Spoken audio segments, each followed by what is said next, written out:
गुरुर्ब्रह्मा गुरुर्विष्णुर्गुरुर्देवो महेश्वरः गुरु साक्षात् परं ब्रह्म तस्मै श्री गुरवे नमः। वन्दे गुरूणां चरणारविन्दे सन्दर्शितस्वात्मसुखावबोधे निःश्रेयसे जाङ्गलिकायमाने संसारहालाहलमोघशान्त्यै योगेन चित्तस्य पदेन वाचां मलं शरीरस्य च वैद्यकेन योपाकरोत्तं प्रवरं मुनीनां पतञ्जलिं प्राञ्जलिरानतोऽस्मि। आबाहुपुरुषाकारं शङ्खचक्रासिधारिणं सहस्रशिरसं श्वेतं प्रणमामि पतञ्जलिं। यस्त्यक्त्वा रूपमाद्यं प्रभवति जगतो अनेकदानुग्रहाय प्रक्षीणक्लेशराशिर्विषमविषधरो अनेकवक्त्रसुभोगी सर्वज्ञानप्रसूतिर्भुजगपरिकरः प्रीतये यस्य नित्यं देवो हीशः स वो व्यात्सितविमलतनुः योगदो योगयुक्तः ॐ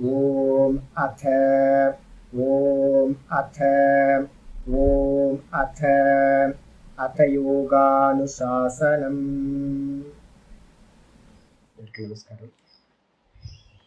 நம்ம பார்த்துக்கிட்டு இருக்கிறது யோக சூத்திரத்துல ரெண்டாவது பாதத்துல 34வது சூத்திரம் பார்த்துக்கிட்டு இருக்கோம். வியாச பாஷ்யத்துல சாதனா பாதத்துல 34 அஷ்டாங்க யோகத்தை பத்தின பிரகரணம் போயிட்டு இருக்கு. இந்த அஷ்டாங்க யோகத்துல யம நியமங்களை முடிச்சதுக்கு பிறகு நம்ம என்ன பண்றோம், முக்கியமானது சொல்றோம். தர்க்கம் விதர்க்கம் குதர்க்கம் நமக்கு உள்ளார வரும். எப்பவுமே ஒன்றை பண்ணும்போது ஜஸ்டிஃபிகேஷன் பண்றதுக்காகவும் நம்ம மனசு பலகீனங்கள்ல இருக்கும் போதும் மனசு பார்த்தீங்கன்னா நல்லதை எது சொன்னாலும் பார்த்தீங்கன்னா அதுக்கு எதிர்மறையா பேசுறது, அதுக்கு பேர் தான் விதர்க்கம் குதர்க்கம். தர்க்கம் வீட்டிலெல்லாம் பசங்க நல்லா பண்ணுவாங்க. அம்மா எது சொன்னாலும் பார்த்தீங்கன்னா இப்படிதான் இருக்கணுமா, அதெல்லாம் நீ பார்த்தீங்கன்னா பழைய ஆள், நீ அப்பா கேட்டா அவருக்கு இருக்கிறார் பழைய ஆள், ஓல்டேஜா இருக்கார், நமக்கு இதெல்லாம் சொல்றாரு அப்படின்னு. இதே மாதிரி நமக்குள்ளாரையும் என்ன இருக்கு அப்படின்னு கேட்டீங்கன்னா, எந்த நல்ல விஷயம் சொல்லும் போதும் அதுக்கு ஆப்போசிட்டா சிந்திக்கிற ஒரு தன்மை இருக்கு.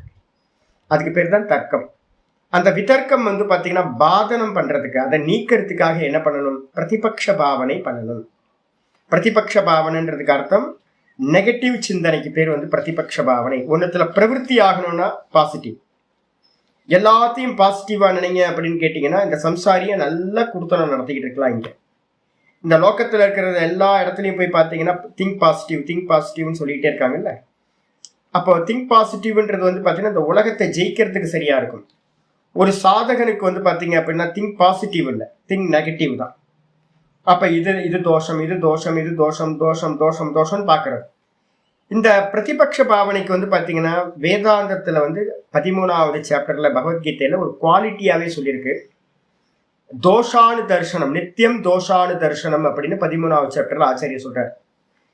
அது சொன்னது பார்த்தீங்க அப்படின்னா நம்ம பிறந்ததுல இருந்து எல்லாத்தையுமே பார்த்தீங்கன்னா பிறக்கிறதுல இருந்து அம்மா வயிற்றுல இருக்கிறதுல இருந்து ஆரம்பிச்சு மரண தருவாயில் இருக்கிற வரைக்கும் இருக்கிற எல்லா காரியங்கள்லையும் என்ன பண்ணணும், தோஷம் பார்த்துக்கிட்டே இருக்கிறது. அப்ப தோஷம் பார்க்க பார்க்க நமக்கு என்ன கிடைக்கும்னா அந்தந்த விஷயத்துல ஈடுபடக்கூடிய அந்த பிரவிற்த்தி பார்த்தீங்கன்னா தடுத்து நிப்பாட்டப்படும். ஜி அங்க போகாதீங்க ஜி, அங்க சரியே இல்லை ஜி. அப்ப நம்ம சொல்றோம், ஐயோ அங்க ஏமாத்துறாங்க ஜி, பார்த்தாதான் போட் ஹவுஸ்ன்னு போட்டிருக்கான். நீங்க எங்கேயாவது பக்கத்துல சென்னைக்கு பக்கத்துல போட் ஹவுஸ்ன்னு ஒன்று போட்டிருப்பான் கவர்மெண்ட். சி பேர் தான் சி போட் ஹவுஸ், அங்க போனா 2 போட்டை மாட்டி வச்சிருக்கான், சும்மா சுத்தி காட்டு வந்துடுறான் அப்படின்னு. அப்ப நமக்கு யாரோ சொல்றாங்க, சொன்ன மாத்திரத்துல ஓஹோ அப்படியா சும்மா தானா அது அப்படின்னு. நெகட்டிவ் ஏதாவது ரிவ்யூஸ் பார்க்குறோம், ரிவ்யூஸ் பார்த்த மாத்திரத்துல அதுக்கு சிங்கிள் ஸ்டார் போட்டிருக்கான், ஆஃப் ஸ்டார் போட்டிருக்கான் அப்படின்னா ஓஹோ நல்லா டப்படா இருக்கு. இப்போ நாதபிரம்ம பார்த்தீங்கன்னா ஏதாவது ஆப்பை டவுன்லோட் பண்ணுறதுக்கு பார்த்தீங்கன்னா எனக்கு அதை சொல்லி கொடுத்துருக்காரு. சுவாமி ஆப் டவுன்லோட் பண்ணணும் அப்படின்னா பாருங்க எத்தனை ரிவ்யூஸ் இருக்குன்னு பாருங்க, எவ்வளோ பேர் இந்த ஆப்பை டவுன்லோட் பண்ணியிருக்காங்கன்னு பேருங்க. 1 மில்லியன் 10 மில்லியன் டவுன்லோட் பண்ணியிருந்தாங்க அப்படின்னா அது பார்த்தீங்கன்னா நல்லா இருக்கும் அப்படின்னு. எல்லாம் நெகட்டிவ் ரிவ்யூஸாக வந்துருந்துச்சு அப்படின்னா நம்ம என்ன பண்ண மாட்டோம், அதை பர்ச்சேஸ் பண்ண மாட்டோம், டவுன்லோட் பண்ண மாட்டோம்.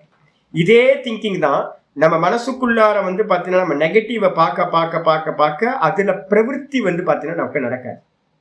பாசிட்டிவை பார்க்க உங்களுக்கு என்ன ஆகும், அதுல பிரவருத்தி அதிகமாயிட்டே போகும். Simple logic. அப்ப இப்ப நம்ம என்ன பண்ண போறோம், நமக்கும் இந்த லௌகிகத்துல இருக்கிறவங்களுக்கும் ரொம்ப 2 இது இருக்கு. என்னன்னா, ஒண்ணு பிரவிற்த்தி மார்க்கம், இன்னொன்னு நிவர்த்தி மார்க்கம். அப்ப இந்த நிவர்த்தியில இருக்கக்கூடிய இந்த சம்சாரம் வேணாம், சமாதி அடைஞ்சு நான் மோட்சம் அடையணும் அப்படின்னு யாருக்கெல்லாம் இருக்கோ அவங்கள நிவர்த்தி மார்க்கம். ஞான வைராகிய லட்சணம், ஞானத்தையும் வைராகியத்தையும் லட்சணமா வச்சது. சரி, ஞானம் என்ன சுவாமி அப்படின்னு கேட்டீங்கன்னா, இருக்கிறத இருக்கிற மாதிரி பார்க்கறது தான் ஞானம். என்ன சுவாமி இருக்கு அப்படின்னு கேட்டீங்கன்னா, இந்த லோகம் எல்லாமே மாயாமயம், இது எல்லாம் துக்க சுரூபம், நான் மட்டும்தான் பாத்தீங்கன்னா ஆனந்த சுரூபம், நான் மட்டும்தான். இதுதான் ஞானம், யதார்த்த ஞானம். ஜடம் எப்பவுமே சுகத்தை தராது. ஜடமா இருக்கிறது இந்த மொத்த ஜெகத்தும் ஜடம், மாயாமயம், திரிகுணாத்மிகம். அப்ப இது எல்லாம் பாத்தீங்கன்னா துக்கம். இது யதார்த்தமா இல்ல நெகட்டிவா சுவாமி அப்படின்னு கேட்டீங்கன்னா, பிரதிபக்ஷ பாவனைன்றது பாத்தீங்கன்னா யதார்த்தம். பாசிட்டிவ் திங்கிங்னு நீங்க எதெல்லாம் இந்த சொசைட்டியை பத்தி சொல்றீங்களோ அது எல்லாம் பாத்தீங்கன்னா நான் பார்த்துக்கிட்டே இருக்கேன். இங்க ரமணாசிரமம் பக்கத்துல நிறைய புதுசா ஷாப் வரும். அதுக்கப்புறம் பாத்தீங்கன்னா 4 நாள் நின்றுட்டு 4 நாள்ல மூடிட்டு போயிடுவோம். 4 நாள் தான் இருக்கும், 1 மாசம் தங்கும். தங்கிட்டு பாத்தீங்கன்னா ஒன்றும் ஓடாது, போயிடுவோம். ஏன் அப்படின்னு கேட்டீங்க அப்படின்னா, எல்லாம் ஆரம்பிக்கும் போது எப்படி ஆரம்பிக்கிறாங்கன்னு கேட்டீங்கன்னா, சுத்தி இருக்கிறவங்க எல்லாம் அஜி சூப்பர் ஜி, இதை பண்ணுங்க ஜி, அதை பண்ணுங்க ஜி, இந்த ஷாப்பு இங்க போட்டீங்கன்னா நல்லா இருக்கும் அப்படின்னு. இவனும் என்ன பண்ணுவான், பாசிட்டிவா பார்ப்பான், நெகட்டிவ் சைடு பார்க்கவே மாட்டான். எந்த பிசினஸ்ல இறங்கும் போதும், நிறைய ஷாப் ஓபன் பண்ணும் போதும் பாத்தீங்க அப்படின்னா 10 டீ ஷாப் இருக்கு, 10 டீ ஷாப்ல நம்ம 11வது டீ ஷாப் போட்டா இவ்வளவு வியாபாரம் ஆகும். ஃபர்ஸ்ட் எடுத்துன்னு பாத்தீங்கன்னா ஒரு இது எடுக்கணும்ல, சர்வே எடுக்கணும்ல, என்னெல்லாம் இருக்கு இங்க அப்படின்னு பார்க்கணும்ல. ஆனா இங்க என்ன பண்ணுவாங்கன்னா பார்க்க மாட்டாங்க. பார்க்காம என்ன பண்ணுவாங்கன்னு கேட்டீங்கன்னா, சுத்தி இருக்கிற ஃப்ரெண்ட்ஸ், சுத்தி இருக்கவங்க எல்லாம் ஜி சூப்பரா போகும் ஜி, இவ்வளவு க்ரௌடு வருது, அது வருது அப்படின்னு போய் பார்த்தாதான் தெரியும் பாத்தீங்கன்னா வெறும் நஷ்ட கணக்கா எழுதிட்டு இருப்பாங்க. அப்ப அதே மாதிரி பாத்தீங்கன்னா எங்கெல்லாம் பாசிட்டிவ் பேசுறாங்கன்னு பாருங்க, உலக மக்கள் எல்லாம் பாசிட்டிவா பார்ப்பாங்க. போய் முச்சந்தில நின்றுட்டு தலையை பிச்சுட்டு நிற்பாங்க எல்லாரும், எல்லா விஷயத்திலுமே அதே மாதிரி. அதே நேரத்துல நெகட்டிவ் பார்க்க ஆரம்பிச்சிட்டீங்க அப்படின்னா கரெக்டா பார்க்கணும், இருக்கிறத இருக்கிற மாதிரி பார்க்கணும். அப்படி பார்க்குறவங்க பாத்தீங்கன்னா, நாங்க பாத்தீங்கன்னா ஒரு கம்பெனில இருந்தேன். என்னோட வேலை பாத்தீங்க அப்படின்னா, இந்த சர்வே பண்றதுக்கு கொஸ்டின் பேப்பர் தயார் பண்றது தான் என்னோட வேலையா இருந்துச்சு.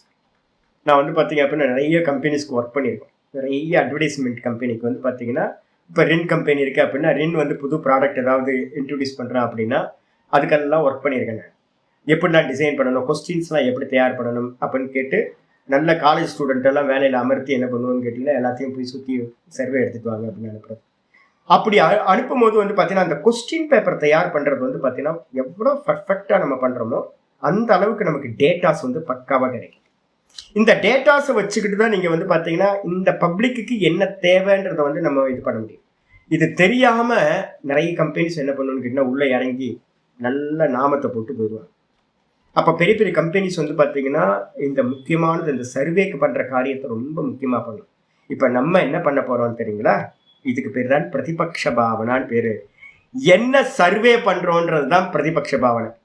இருக்கிறத இருக்கிற மாதிரி எந்த வஸ்து வந்தாலும், எந்த திங்கிங் வந்தாலும், நமக்கு ஒரு மனசுக்குள்ளார எந்த திங்கிங் வந்தாலும், வெளியில எந்த பொருள் மேல ஆசை வந்தாலும், எதை பண்றதா இருந்தாலும், எல்லா விஷயத்திலையும் நம்ம என்ன பண்ணணும், ஒரு மோக்ஷார்த்தியா இருந்துகிட்டு இதுல எவ்வளவு லாபம், இதுல எவ்வளவு நஷ்டம், இதுல எவ்வளவு லாபம், இது எவ்வளவு நஷ்டம், இது எனக்கு என்ன கொடுக்கும் பரிணாமத்துல, இது எனக்கு என்ன கொண்டு போய் எங்க போய் நிப்பாட்டிடும் அப்படின்னு பாத்தீங்கன்னா ரெண்டுத்தையும் பிளஸ்ஸையும் மைனஸையும் நல்லா விசாரம் பண்ணிக்கிட்டே போனீங்கன்னா நடுவுல இருந்துகிட்டு அப்படி பண்ணினீங்க அப்படின்னா இந்த உலகத்துல இருக்கிற எல்லா விஷயத்திலையும் ஆல்மோஸ்ட் என்ன இருக்கு அப்படின்னா நெகட்டிவ் தான் அதிகம், பாசிட்டிவ் ரொம்ப கம்மி. அப்ப அதனால பாத்தீங்கன்னா நீங்க பிரவருத்தி பண்றது எல்லாமே நின்று போகும். அப்ப பிரதிபக்ஷ பாவனையோட முக்கியமானதே என்னன்னு கேட்டீங்கன்னா டேட்டாஸை பாத்தீங்கன்னா நடுநிலையோட இருந்துகிட்டு இந்த டேட்டாஸை கலெக்ட் பண்றது. இதுதான் பாத்தீங்கன்னா பிரதிபக்ஷ பாவனைன்னு சொல்லுது. பிரதிபக்ஷ பாவனை பண்ண என்ன ஆகும், நம்முடைய குதர்க்கம் விதர்க்கம் தர்க்கம் எல்லாம் இல்லாம போயிடும். மனசு பாத்தீங்கன்னா குதர்க்க விதர்க்கம் இல்லாம போச்சு அப்படின்னா பெரியவங்க சொன்ன அந்த விஷயங்கள்ல யம நியமங்க விஷயங்கள்ல நல்ல டோன்ட் டூஸ்ல நல்ல முறையில நம்ம பாத்தீங்கன்னா அனுஷ்டானத்தை பண்ண முடியும். இந்த அனுஷ்டானத்துல பாத்தீங்கன்னா நேற்று நம்ம கேட்டுட்டு இருக்கும் போதே பாத்தீங்க அப்படின்னா நிறைய பேருக்கு நான் சொல்லிக்கிட்டு இருக்கும் போதே நிறைய பாத்தீங்கன்னா கேள்வி கேட்பாங்க. ஏன்னு கேட்டீங்கன்னா ஆசை, அவ்வளோ ஆசை நமக்கெல்லாம். நான் ஏற்கனவே சொல்லியிருக்கேன், கீதால ஒரு ஸ்லோகம் இருக்கு, ஷனை ஷனை ருப்பரமேத் புத்தியா திருதி கிரகித்தயா. ஷனை ஷனை ருப்பரமேத் அப்படின்னா மெதுவா மெதுவா தான் ஷட் டவுன் பண்ணணும். ஏன்னா நீண்ட காலம் நம்ம அபியாசம் பண்ணி வச்சிருப்போம். அப்ப திடீர்னு யம நியமத்தை கேட்ட மாத்திரத்துல நமக்கு வந்து பாத்தீங்கன்னா ஒரே நாள்ல சித்திச்சிருமா அப்படின்னு கேட்டீங்கன்னா ஒரே நாள்ல எல்லாம் சித்திக்காதுங்க. ஒரே நாள்ல சித்திக்காது. எந்த விஷயமும் அது மாதிரி சித்திக்காது. அப்ப என்ன பண்ணணும் அப்படின்னு கேட்டீங்கன்னா மெதுவா மெதுவா இந்த விவேக புத்தியினால, புத்தியா திருதி கிரகித்தையா, இந்த விவேக புத்தியினால மெதுவா மெதுவா மெதுவா நம்ம என்ன பண்ணணும், நம்ம நினைச்ச விஷயத்தை கொண்டுட்டு வரணும்.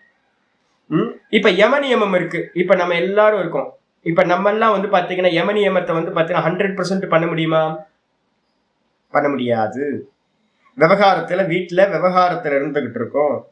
அப்படி விவகாரத்துல இருந்துகிட்டு இருக்கும் போது வந்து பாத்தீங்க அப்படின்னா இதை 100% பண்ணவே முடியாது. மனசுல நல்லா புரிஞ்சுங்க. ஆனா விரதம் இருக்க முடியுமா? இருக்க முடியும். அப்ப வந்து பாத்தீங்கன்னா இந்த நாள்ல நான் வந்து இதை செய்ய மாட்டேன், இந்த நாள்ல இதை செய்ய மாட்டேன், இந்த நாள்ல செய்ய மாட்டேன், இந்த தேசத்துல செய்ய மாட்டேன், இந்த காலத்துல செய்ய மாட்டேன் அப்படின்னு வந்து பாத்தீங்கன்னா நம்ம என்ன பண்ணலாம், நம்ம பண்ண வேண்டிய அனுஷ்டானங்களை இங்க இருக்கிறது எல்லாத்தையும் இப்ப சஷ்டியில வந்து பாத்தீங்கன்னா நான் வந்து பாத்தீங்கன்னா எந்த உயிர்களையும் கொல்ல மாட்டேன்னு வச்சுக்கோங்க. சஷ்டி விரதம் இருக்கும் போது 6 நாளைக்கு நான் வந்து பாத்தீங்கன்னா இந்த மாதிரி இருப்பேன் நிறைய வச்சுங்க, நியமம் வச்சுங்க. வெள்ளிக்கிழமை எப்படி இருப்பேன், வியாழக்கிழமை எப்படி இருப்பேன் அப்படின்னு இப்ப நம்ம எல்லாருமே அந்தந்த நாள்ல அந்தந்த தேசத்துல அந்தந்த காலத்துல நம்ம இருக்க முடியும். இதுக்கு என்ன பேரு? விரதம் அப்படின்னு பேரு. அப்ப இந்த விரதத்தோட அட்வான்ஸ் எது அப்படின்னு கேட்டீங்கன்னா நான் சொன்ன ஜெயின மர துறவிகள் அவங்க பண்றதுதான் வந்து பாத்தீங்க. புத்த மத மாங்ஸ் பண்றது கூட மகாவிரதம் இல்லை, விரதம் தான். அப்ப வந்து பாத்தீங்கன்னா எங்க இருக்கு அப்படின்னு கேட்டீங்கன்னா நீங்க ஒண்ணு அகிம்சைய ஃபாலோ பண்றதுக்கு வந்து பாத்தீங்க அப்படின்னா என்ன பண்ணலாம் அப்படின்னா பொய் பேசலாம்னு சொல்லப்பட்டிருக்கு. அது கூட வந்து பாத்தீங்கன்னா விரதம் தான். எங்கெல்லாம் காம்ப்ரமைஸ் இருக்கோ அங்கெல்லாம் வந்து நம்ம என்ன அனுஷ்டானம் பண்றோம்னா விரதத்தை தான் அனுஷ்டானம் பண்ற முடிய. மகாவிரதம்ன்றது என்ன அர்த்தம் அப்படின்னு கேட்டீங்கன்னா எல்லா காலத்திலும் எல்லா நேரத்திலும் எல்லா காலத்திலும் எல்லா இடத்திலும் எந்த சூழ்நிலையிலையும் எந்த நிமித்தத்திலையும் நான் வந்து பாத்தீங்கன்னா 100% ஒரு விஷயத்தை நான் ஃபாலோ பண்றேன்னா அதுக்கு என்ன பேரு அப்படின்னா மகாவிரதம் அப்படின்னு பேரு. அப்ப நம்ம என்ன பண்ணுவோம், ஐயோ சாமி என்னால இதை பண்ண முடியல அதை பண்ண முடியல. இவர் என்ன பண்றாரு தெரியுங்களா, ராமகிருஷ்ண பரமஹம்சர் வந்து பாத்தீங்கன்னா அவரோட கட்சி தான். அவர் என்ன பண்ணுவார் அப்படின்னா ராமகிருஷ்ண பரமஹம்சர் கேட்கறாங்க, நீங்க தியானம் பண்ண உட்கார்ந்தா கொசு கடிக்குது சாமி, என்ன பண்றது, போட்டு 4 அடி சாகடி சனி. அப்போ ஏன் தியானம், நான் வந்து ஈஸ்வர சிந்தனையில இருக்கேன். ஈஸ்வர சிந்தனையில இருக்கும்போது வந்து பாத்தீங்கன்னா நடுவுல எது வந்தாலும் அடிதான் கிடைக்கும். நம்ம சொல்றோம்ல சண்டிகேஸ்வர நாயனார் கதையை கேட்டிருக்கோம்ல. சண்டிகேஸ்வர நாயனார் வந்து பாத்தீங்க அப்படின்னா சுவாமிக்கு சிவபெருமானுக்கு வந்து பாத்தீங்கன்னா பால் கறந்து மண்ணால லிங்கம் பண்ணி மாடு வந்து நிக்குமா, மாடு வந்து நின்னோட கரெக்டா லிங்கத்தை அந்த மடியை வந்து பாத்தீங்கன்னா கரெக்டா சிவலிங்கத்துக்கு மேல வச்சு பால் கறந்து பால் அபிஷேகம் பண்ணிட்டு இருந்தார். அவங்க அப்பா வந்து பாக்குறாரு, பார்த்தா பையன் வந்து சிவலிங்கம் இவன் கண்ணுக்கு தான் நம்ம மண்ணு லிங்கம் கரைஞ்சி போயிடுமே பால்ல இது பண்ணி. இவருக்கு லிங்கம் தெரியுது, லிங்கத்தோட பாவனையில பண்ணிட்டு இருக்காரு. அப்பா பாக்குறாரு, இவன் என்ன பைத்தியம் பிடிச்சிருச்சு, இவன் என்ன பண்ணிட்டு இருக்கான், வேஸ்டா பாலை கறந்து தரையில ஊத்திக்கிட்டு இருக்கான் அப்படின்னு நினைச்சு இவர் என்ன பண்றாரு அப்படின்னு கேட்டீங்கன்னா கையில கிடைச்ச குச்சி எடுத்து பையனை அடிக்கிறதுக்காக ஓங்குறார். ஓங்குனோன்னு வந்து பாத்தீங்க அப்படின்னா அப்பாவே ஆனாலும் பரவாயில்லன்னு அந்த குச்சியை தடுத்து வாங்கி அப்பாவை வெட்டுறார். அப்பாவை காலில் அடிக்கிறார். அது கத்தியா மாறி என்ன பண்ணுது அப்படின்னா அப்பா கால் துண்டா போயிடுச்சு. அப்ப என்ன அர்த்தம் ஆகுது அப்படின்னு கேட்டீங்கன்னா ஈஸ்வரனுடைய சிந்தனைக்கு எது தடையா இருந்தாலும் அந்த தடையை நீக்கிறதுக்காக நான் வந்து பாத்தீங்கன்னா போராடுறேன்னு வச்சுங்களேன். அது வந்து பாத்தீங்கன்னா அஹிம்சையா அப்படின்னு கேட்டீங்கன்னா அது வந்து உத்தமம். அப்போ இப்ப எனக்கு வந்து பாத்தீங்கன்னா கொசு கடிச்சுக்கிட்டு இருக்கு, நான் தியானம் பண்ணிட்டு இருக்கேன், நல்லா ஜபம் போயிட்டு இருக்கு. சில சமயம் கரெக்டா வந்து ஜபம் பண்ணிட்டு இருக்கேன், மூக்குல வந்து கரெக்டா கொசு வந்து பாத்தீங்கன்னா கடிக்கும். இப்ப நான் அடிக்கிறதானா நான் என்ன பண்ணுவேன்னு கேட்டீங்கன்னா 2 வாட்டி 3 வாட்டி 4 வாட்டி என்ன பண்ணுவேன், விரட்டிக்கிட்டே இருப்பேன். ஏன்னா கையில ஜபமாலை இருக்கும், இந்த கையிலயும் ஜபமாலை இருக்கும், இந்த கையிலயும் எனக்கு ஜபமாலை இருக்கும். ஒரு கையில சின்ன ஜபமாலை, ஒரு கையில பெரிய ஜபமாலை இருக்கும். இப்ப எனக்கு வந்து பாத்தீங்கன்னா பாதியில நிப்பாட்ட முடியாது. எப்பவுமே ஒரு மாலையை முடிக்கணும்னா முடிச்சாதான் நிப்பாட்ட முடியும். அப்ப பாதியில நிக்குது. இப்ப இந்த கொசுவை வந்து பாத்தீங்கன்னா இந்த மாலையை வச்சுக்கிட்டே கொசுவை இப்படி விரட்டிக்கிட்டே இருக்கேன். எனக்கு என்ன ஆகுதுன்னு கேட்டீங்கன்னா அந்த கொசு போக மாட்டேங்குது. என்ன பண்றேன் அப்படின்னு கேட்டீங்கன்னா 2 மாலையை வச்சுட்டு ஒரு ஆச்சமனத்தை பண்ணிட்டு அந்த கொசுவை பிடிச்சி பூம்னு அடிச்சு தூக்கி போட்டு உட்கார்ந்து நீங்க. இப்ப வந்து பாத்தீங்கன்னா இது விரதத்துல வருமா மகாவிரதத்துல வருமா? மகாவிரதத்துல வராது. விரதம். நான் வந்து பாத்தீங்க அப்படின்னா ஒரு நிமித்தத்துக்காக, நான் ஜபம் பண்ணணும்ன்ற நிமித்தத்துக்காக ஒரு ஜீவராசி என்ன பண்றேன், கொல்றேன்ல நானு. அப்ப அது விரதம். அப்ப வந்து பாத்தீங்கன்னா ஒரு சன்னியாசியா இருக்கிற எனக்கே, நான் டெய்லி இப்ப வந்து ஒரு வாரமா பாத்துட்டு இருக்கேன், எறும்பா இருக்கு என் ரூம்ல. ஏன் எறும்பா இருக்கு, நான் நாதபுரம் வந்து பாத்தீங்கன்னா கிளீன் பண்ண செஞ்சு நீங்க பாட்டு கிளீன் பண்ணிட்டே இருங்க. நம்ம பிளான் பண்ணி எந்த ஜீவனையும் கொள்ளாதீங்க. ஆனா வந்து பாத்தீங்கன்னா நீங்க கிளீன் பண்ணும் போது ஏதாவது செத்து போச்சுன்னா அதுக்கு நம்ம பொறுப்பாக முடியாது அப்படின்னு. நான் குளிக்கும் போது இன்னைக்கு பாக்குறேன், இன்னைக்கு பார்த்தா பாத்ரூம் கிளீனா இருந்துச்சு. ஓஹோ, எறும்பெல்லாம் போயிடுச்சு போல இருக்கு அப்படின்னு தப்ப தப்ப தப்ப தப்பு தண்ணி எடுத்து மேல ஊத்துனதுக்கு அப்புறம் தான் தெரிஞ்சது, தண்ணியில ஒரு கார்னர்ல வந்து பாத்தீங்கன்னா ஒரு 4-5 எறும்பு செத்து போச்சு. இப்ப நான் என்ன பண்ணுவேன், பிளான் பண்ணேன்னா அப்படின்னு என்ன பிளான் பண்ணவே இல்லை. அப்ப எப்படி இருந்தாலும் வந்து பாத்தீங்கன்னா ஜீவராசி கொலை பண்ணியிருக்கா, ஆமா கொலை பண்ணியிருக்கு. சில இடத்துல நான் வெளியில போறேன், வெளில போகும்போது ஜி சாப்பிட்டு போங்களேன், இல்லை ஜி இப்பதாச்சு சாப்பிட்டு வந்தேன் அப்படின்னு நான் சொல்றேன். இப்பதாச்சு சாப்பிட்டு வந்தேன் அப்படின்னு. ஐயோ பொய் இல்லது, சாப்பிடவே இல்லை நான். ஆனால் நான் என்ன பண்றேன், இப்பதான் சாப்பிட்டு வந்தேன்னு சொல்றேன். ஐயோ சாமி வந்து ரொம்ப கஷ்டப்படுறீங்களே அப்படின்னு. ஆமா கஷ்டப்படுறேன், ஆனால் நான் என்ன பண்றேன் அப்படின்னு கேட்டீங்கன்னா, ஜி ஒன்றும் கஷ்டம் இல்லை ஜி, உங்களுக்கு உதவி பண்ணாம நான் என்ன பண்ண போறேன் அப்படின்னு நான் என்ன பண்றேன், போய் சொல்றேன். அப்ப இது மாதிரி நிறைய ஃபார்மாலிட்டிஸா வந்து பாத்தீங்கன்னா விவகாரத்துல இருக்கும் போது நமக்கு என்ன பண்ண வேண்டியிருக்கு, சும்மா சின்ன சின்ன பொய்யா பேச வேண்டியிருக்கு. வீட்டுக்குள்ளார இருக்கிறவங்கள்ட்டே பேச வேண்டியிருக்கு. ஒரு காஃபி நான் கொடுக்குறேன், நல்லாவே இல்லைன்னு எனக்கு தெரியும். ஆனா வந்து குடிக்கிறவங்க என்ன பண்ணுவாங்க, ஐயோ சாமி வந்து பாத்தீங்கன்னா போட்டு கொடுத்துருக்காரு, நல்லா இல்லைன்னு சொல்ல முடியாது இல்லை. அப்ப என்ன பண்ணு, சூப்பரா இருக்கு சுவாமி அப்படின்னு என்கிட்டயே போய் சொல்லுவாங்க. நானும் அந்த காஃபி குடிக்கும் போது எனக்கே தெரியும் அவங்க போய் சொல்றாங்கன்னு தெரியும். அப்ப நம்ம விவகாரத்துல பாத்தீங்க அப்படின்னா இந்த ஃபார்மாலிட்டிஸ் எப்படி இருக்கு அப்படின்னா ஒரு லூப்ரிகன்ட் மாதிரி யூஸ் பண்ணிட்டு இருக்கோம். அந்த கிரிச்சு கிரிச்சின்னு சத்தம் இல்லாம வீட்டுக்குள்ளாரே இருக்குங்க. ஒவ்வொருத்தரும் பரஸ்பரம் இருக்கும்போது நம்ம என்ன பண்றோம், எல்லா விவகாரங்கள்லயும் நமக்கு வந்து பாத்தீங்கன்னா இந்த ஃபார்மாலிட்டின்றது லூப்ரிகன்ட் மாதிரி யூஸ் பண்ணிட்டு இருக்கோம். விவகாரம் நல்லா போயிட்டு இருக்கு நமக்கு. அதனால்தான் கீதால இதுல வந்து பிரம்மசூத்திரத்துல சொல்லும் போது சொல்றாரு, சத்யான்றதே மிதினீகிருத்திய அயம் லோக்க விவகாரா அப்படின்றார்.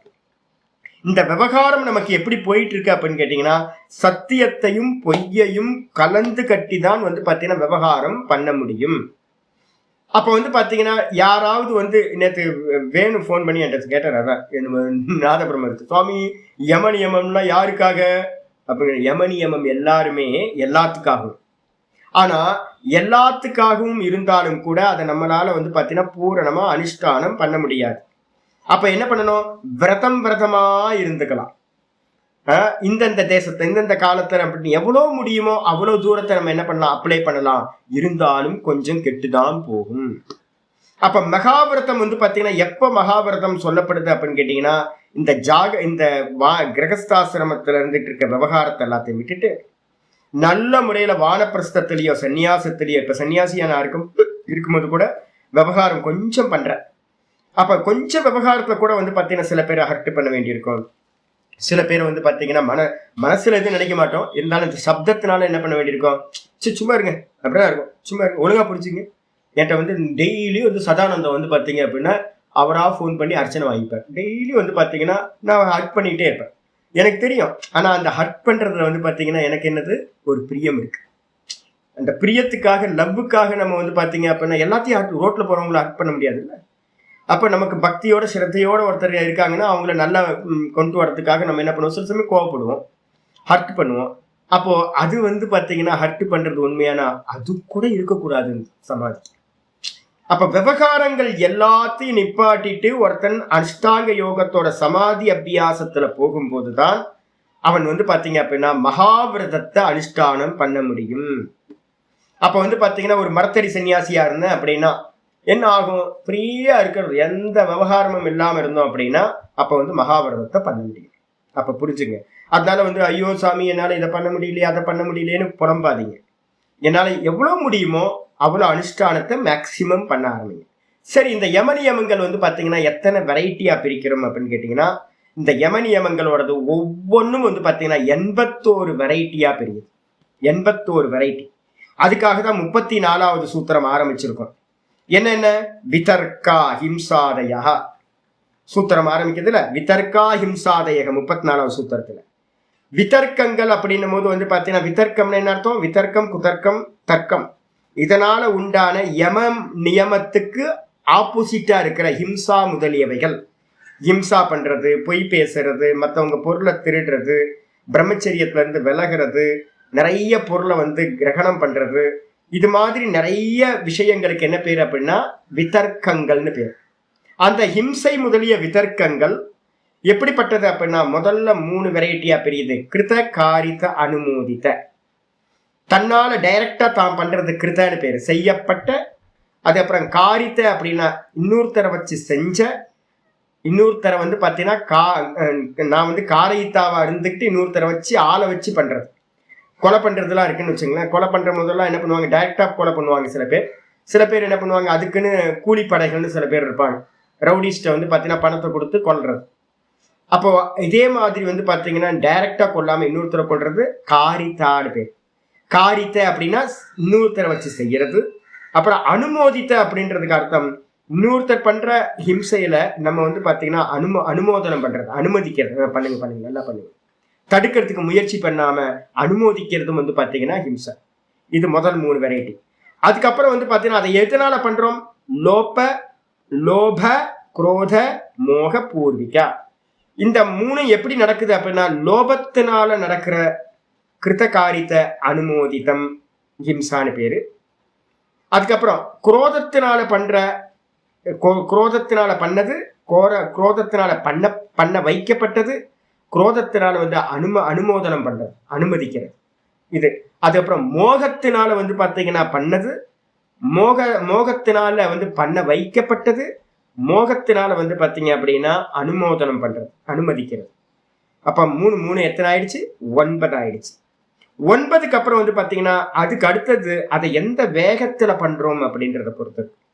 எந்த வேகத்துல பண்றோம் அப்ப நான் பண்ற வேகம் இருக்கு. நான் ஏற்கனவே இது வந்து நம்ம சமாதி அபியாசத்தை பத்தி பேசும்போது மிருது மத்திய அதிமாத்திரம் அப்படின்னு வேகத்தை பத்தி பேசும்போது சொல்லியிருக்கேன். எப்படி அப்படின்னு கேட்டீங்கன்னா இப்ப என்னோட இவர் வந்து பாத்தீங்கன்னா ஒரு சுவாமி இருக்கார், என்னோட சிஷ்யர். கிரிவலம் போங்க அப்படின்னா அப்படியே நடந்து போவார். அது பாத்தீங்கன்னா ஒரு உற்சாகமே இருக்காது, ஒரு ஃபயரே இருக்காது, அணைஞ்சு போட நெருப்பு மாதிரி அப்படியே போயிட்டு அப்படியே வருவார். மிருது, அவர் எதை பண்ணினாலும் மிருதுவாவே பண்ணுவார், ரொம்ப சாஃப்ட். அது மாதிரி பண்றது. இன்னொருத்தர் வந்து பாத்தீங்கன்னா மத்தியமமா பண்றது நிறைய பேர் இருக்காங்க. இப்ப நம்ம சாதுக்கள்லாம் பாத்தீங்கன்னா தீவிரமா, இப்ப விஜயானந்தா இருக்க என்னோட சிஷ்யர், அவர் வந்து பாத்தீங்கன்னா மத்தியமமா, அவரோட லெவல் வந்து பாத்தீங்கன்னா ஒரு கிரிவலத்தை 3.5 மணி நேரம் பண்ணிட்டு வந்துருவார். நல்லா மத்தியமம். இப்ப நான் பண்றேன் அப்படின்னா மத்தியமமா பண்ணுவேன். நாத பிரம்மத்தை விட்டீங்க அப்படின்னு கேட்டீங்கன்னா 2.5 மணி நேரம் 2 மணி நேரம் 2.5 மணி நேரத்துல முடிச்சுட்டு வந்துருவார். இப்படி திரும்பி பாக்குறதுக்குள்ளார வந்து நிப்பாரு, என்னங்க முடிச்சிட்டீங்களா? ஆமா முடிச்சிட்டேன் சாமி, சூப்பர் ஃபாஸ்ட் சக்சஸ். அப்போ ஒரே ஒரு கிரிவலத்தையே என்ன பண்ண வேண்டியிருக்கு, மிருதுவா பண்றது இருக்கு 5 மணி நேரத்துல, மத்தியமமா பண்றது வந்து 3.5 மணி நேரத்துல பண்ண முடியும். அப்புறம் அதிமாத்திரமா பண்றது வந்து பாத்தீங்கன்னா 2.5 மணி நேரத்துல பண்ண முடியும். அது மாதிரி இருக்கு. இதே மாதிரி ஒவ்வொரு விஷயத்தையும் என்ன பண்ணலாம், மிதமா அனுஷ்டானம் பண்றது, மத்தியமமா அனுஷ்டானம் பண்றது, அதுக்கப்புறம் தீவிரமா அனுஷ்டானம் பண்றது. இந்த 3 இருக்கு. இவ்வாறு வந்து பாத்தீங்கன்னா இந்த இன்ட்டு 3 போட்டீங்கன்னா என்ன ஆயிடும், 3 3 9 ஆயிருச்சு. 9 இன்ட்டு 3 போட்டீங்கன்னா 27 வெரைட்டி ஆயிடும். இந்த 27 வெரைட்டியை வந்து பாத்தீங்கன்னா அடுத்து வேற மாறுது. என்னன்னு கேட்டீங்கன்னா எப்படி பண்றோம் அப்படின்றத பொறுத்து மிருது ஒரு உபாயத்திலேயே வந்து பாத்தீங்கன்னா, நான் ஏற்கனவே வந்து பாத்தீங்கன்னா சூத்திரத்தை எடுத்து பார்த்துக்கிட்டீங்கன்னா தெரியும். 1 21 வந்து பாத்தீங்கன்னா 1 22 வந்து பாத்தீங்கன்னா இருக்கு. தீவிர சம்வேகானாம் ஆசன்னக அப்படின்னு ஒரு சூத்திரம் 1:21. எதை தீவிரமா பண்ணாலும் பலன் எப்படி கிடைக்கும், தீவிரமா கிடைக்கும். அது நல்லதா இருக்கட்டும் கெட்டதா இருக்கட்டும். அதே நேரத்தில் அடுத்த சூத்திரம் சொல்றது 22, மிருது மத்திய அதிமாத்திரத்வா ததோபி விசேஷக அப்படின்னு. மிருது மத்திய அதிமாத்திரத்வாத் அப்படின்னு அதுதான் இங்க சொல்லுது. என்னன்னு கேட்டீங்கன்னா மிருது மாத்திர அதிமாத்திரா அப்படின்னு சொல்லுது. பண்றதுல எப்படி இருக்கும், பண்ற வேகத்துல வந்து பாத்தீங்கன்னா அனுஷ்டானம் பண்றது, அதோட உபாயத்திலையும் 3 விதம் இருக்கு. என்ன உபாயம் அப்படின்னு கேட்டீங்கன்னா மிருது மத்திய தீவிர அப்படின்னு ஒண்ணு இருக்கு. இந்த இந்த இந்த மாத்திரை வந்து பாத்தீங்கன்னா அதிமாத்திரன்றது உபாயத்தை எடுத்துங்க. மிருது மத்திய அதிமாத்திரன்றது உபாயம். அதை பண்ற அனுஷ்டானத்துல வந்து பாத்தீங்கன்னா மிருது மத்திய தீவிரம் 3 இருக்கு. ஆயிடுச்சா? அப்போ 27 இன்ட்டு 3 போட்டீங்க அப்படின்னா அது அனுஷ்டானம் பண்ற வேகத்துல 81 வெரைட்டியா ஒவ்வொன்றும் ஆகிவிடும். ஆயிடுச்சா? அப்போ வெறும் ஹிம்சையை மட்டும் பேசினா எப்படி இருக்கும்? ஆச்சாரியர் பாஷ்யத்துல அதுதான் சொல்ல போறார். ஒவ்வொன்றா வந்துருங்க பாஷ்யத்துக்கு. பாஷ்யத்தை சொல்றாரு, முதல்ல இருந்தே வந்துருங்க. தத்திர ஹிம்சா தாவது. இதுல முதல்ல ஒன்னே மட்டும் எக்ஸாம்பிள் சொல்றோம், மற்றதெல்லாம் நீங்க புரிஞ்சுக்கலாம். என்னது? ஹிம்சா தாவத்து. தாவத்து ஹிம்சா. முதல்ல இருக்க ஹிம்சை எடுத்துப்போம். ஹிம்சை எடுத்துக்கிட்டீங்கன்னா கிருத்தகாரித்த அனுமோதிதா இது திரிதா.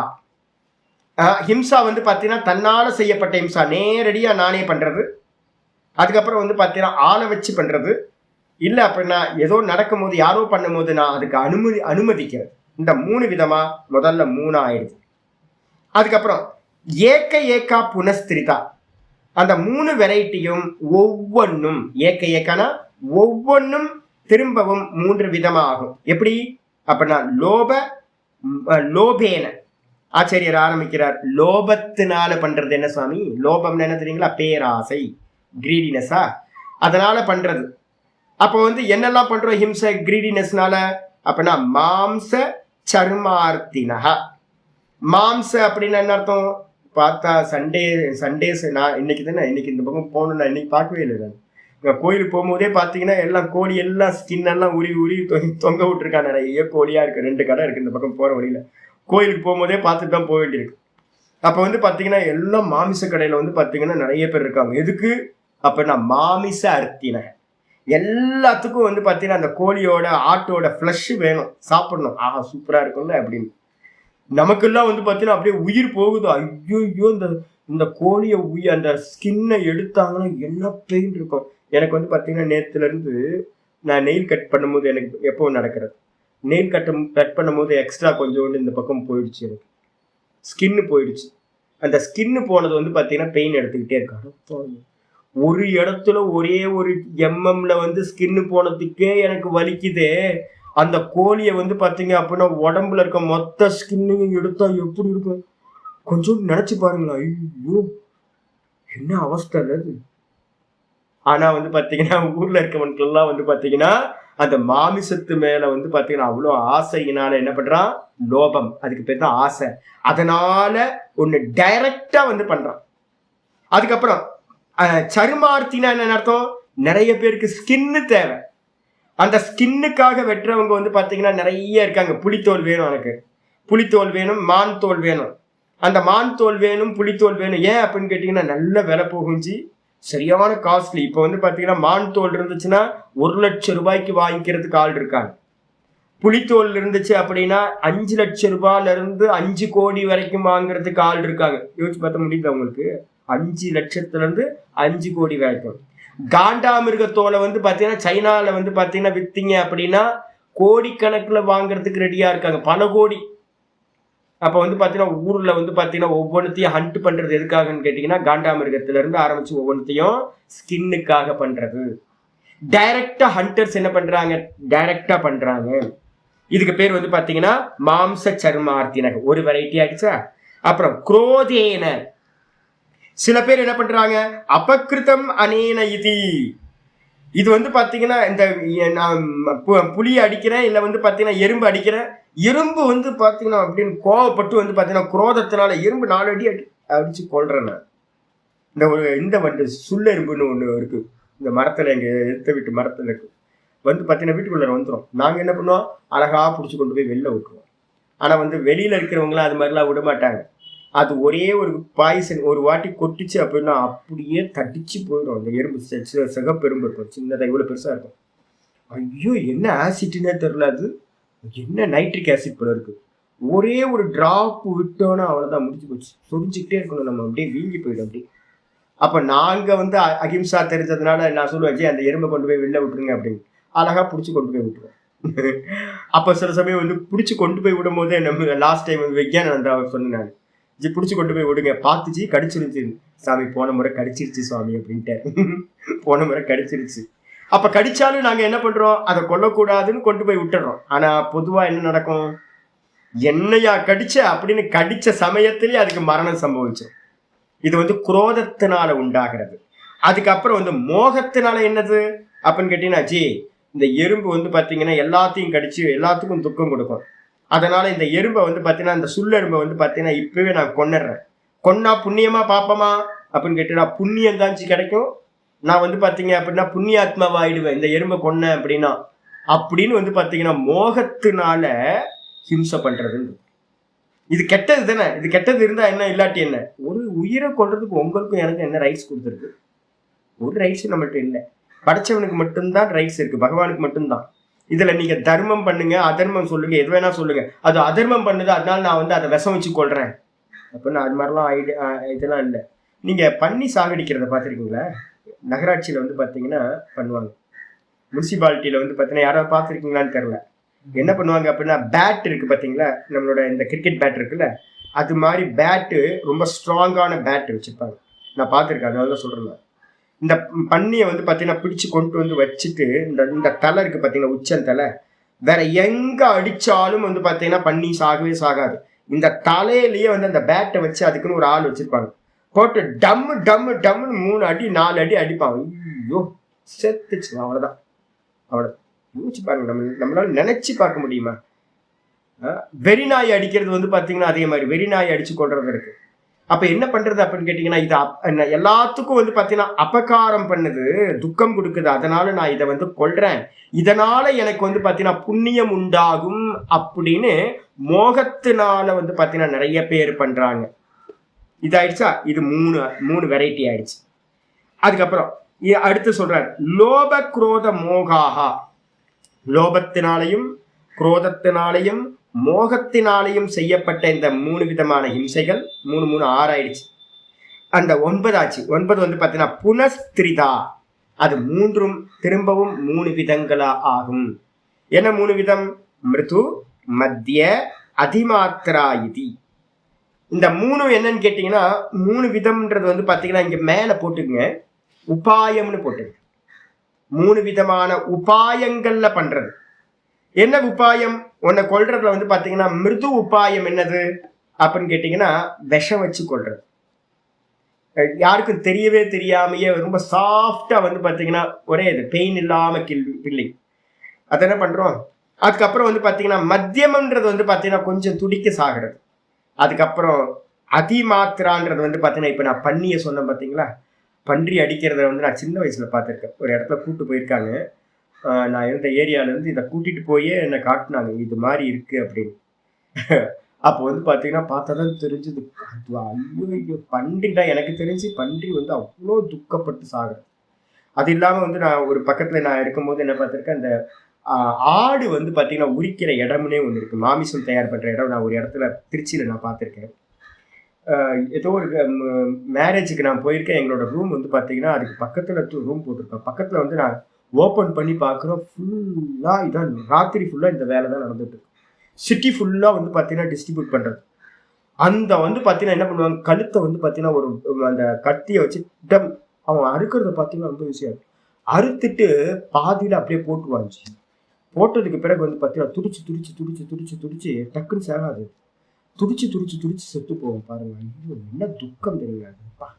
பன்றியை பார்க்கணும், இந்த ஆடு அடிக்கிறத பார்க்கணும். நம்ம கோயில் திருவிழாலாம் வந்து பாத்தீங்கன்னா கோழியெல்லாம் அறுத்து போட்டுறதெல்லாம் பாத்தீங்கன்னா தனித்தனியாக நான் தங்கியிருந்த இடத்துல ஆடி மாசம் எல்லாம் போடுவாங்க. அந்த சேவலுக்கு வந்து பாத்தீங்கன்னா கழுத்தை அறுத்து போட்டுருவாங்க. துடிச்சு துடிச்சு துடிச்சு அந்த ரத்தம் எல்லாம் போற வரைக்கும் துடிச்சுட்டே இருக்கும். அந்த தலை தனியா துள்ளி துள்ளி குதிச்சுட்டே இருக்கும். எவ்வளவு கொடுமை இல்லது. அது என்னது உபாயம்? என்னது? அதிமாத்திர உபாயம். அப்ப வந்து பாத்தீங்க அப்படின்னா சாஃப்டா கொள்றது, கொஞ்சம் மீடியமா கொள்றது, அதுக்கப்புறம் ரொம்ப வல்கா இதா வந்து பாத்தீங்கன்னா வைலண்டா வந்து பாத்தீங்கன்னா பீஸ்ட் மாதிரி கொள்றது. இது மாதிரி நடக்கிறது. இப்ப இந்த 3 விதமா உபாயத்தை எடுத்துங்க. ஆயிடுச்சா? அப்ப மொத்தம் எத்தனை ஆயிடுச்சு? 9 × 3 27 வெரைட்டியா ஆயிடும். அப்ப முதல்ல வந்து பாத்தீங்க அப்படின்னா பெர்சன், முதல் 3 வந்து பெர்சனை குறிக்கிறது, அடுத்த 3 வந்து ரீசனை குறிக்கிறது, அதுக்கு அடுத்த 3 வந்து பாத்தீங்கன்னா உபாயம் என்ன இன்ஸ்ட்ருமெண்ட்டை குறிக்கிறது, அதுக்கப்புறம் அதை பண்ற வேகம் இருக்கு பாத்தீங்களா, எப்படி அப்ளை பண்றோம் அந்த வேகம் என்ன அப்படின்னு கேட்டீங்கன்னா, இந்த நம்ம நிறைய பேர் வந்து பாத்தீங்கன்னா நானே நினைச்சிருக்கேன், நான் 2-3 மரணம் வந்து பாத்தீங்கன்னா பக்கத்துல இருந்திருக்கேன். நானா பிரார்த்தனையே பண்ணியிருக்கேன், என்னன்னா பகவானை கொண்டுட்டு போயிரு, பகவானை போதும், இந்த இந்த ஜீவன் இவ்வளோ கஷ்டப்படுது. ஏன்னா நல்ல ஆட்களா இருப்பாங்க, சகிச்சுக்க முடியாம பெயினோட இருப்பாங்க. நான் என்னோட குருநாதருக்கு அப்படி நான் பிரார்த்தனை பண்ணியிருக்கேன். என்னோட குருநாதர் வந்து பார்த்தீங்க அப்படின்னா பண்ணக்கூடாது, நான் வெளில சொல்லக்கூடாது. ஆனால் நான் வந்து பார்த்தீங்கன்னா, பகவானே இவ்வளோ கஷ்டம் வேணாம். ஏன்னா ஒரு நல்ல நல்ல பாடி, நல்ல புண்ணியாத்மா. இப்போ ஒரு அம்மா ஜெயாமான்னு ஒரு அம்மா இருந்தாங்க. நானும் அவங்களுக்குலாம் அவ்வளோ பிரார்த்தனை பண்ணியிருக்கேன். என்னன்னா, பகவானை கொண்டு போயிடு. ஏன்னா அந்த அம்மா அவ்வளோ கோமலம்.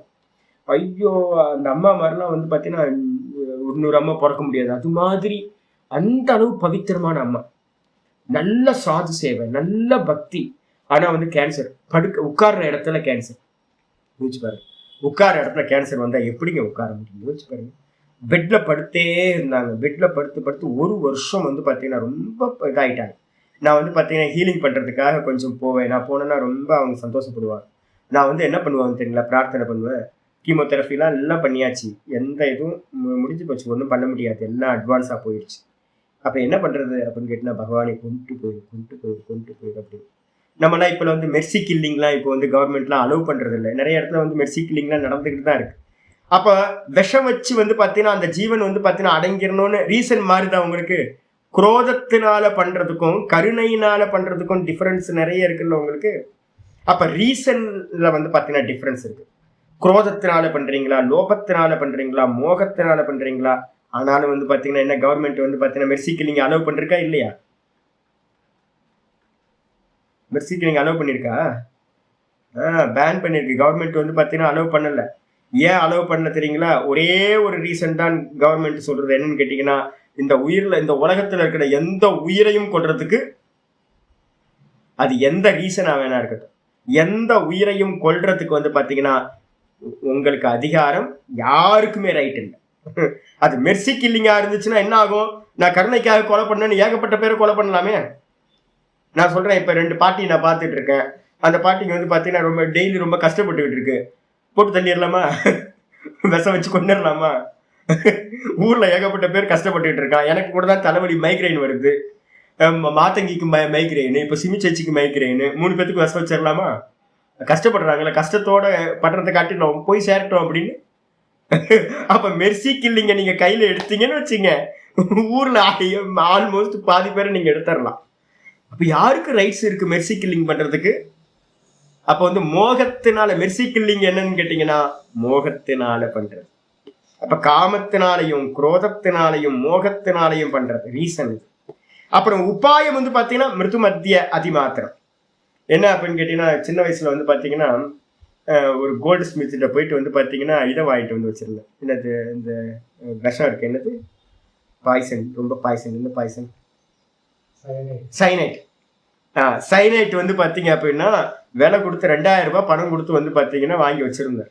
எதுக்கு அப்படின்னு கேட்டீங்கன்னா ஏதாவது அவசரத்துக்கு உதவும் அப்படின்னு. அதுக்கப்புறம் கடை தூக்கி போட்டாச்சு, பூமியில புதைச்சு வச்சுட்டு. நான் வந்து பாத்தீங்கன்னா அப்படின்னா சைனைட் என்ன அப்படின்னு கேட்டீங்கன்னா, தொண்டையில இங்க இந்த நாக்குல வச்ச மாத்திரத்துல த்ரோட்டுக்கு போகும்போதே வந்து பாத்தீங்கன்னா மரணம் சம்பவிச்சு.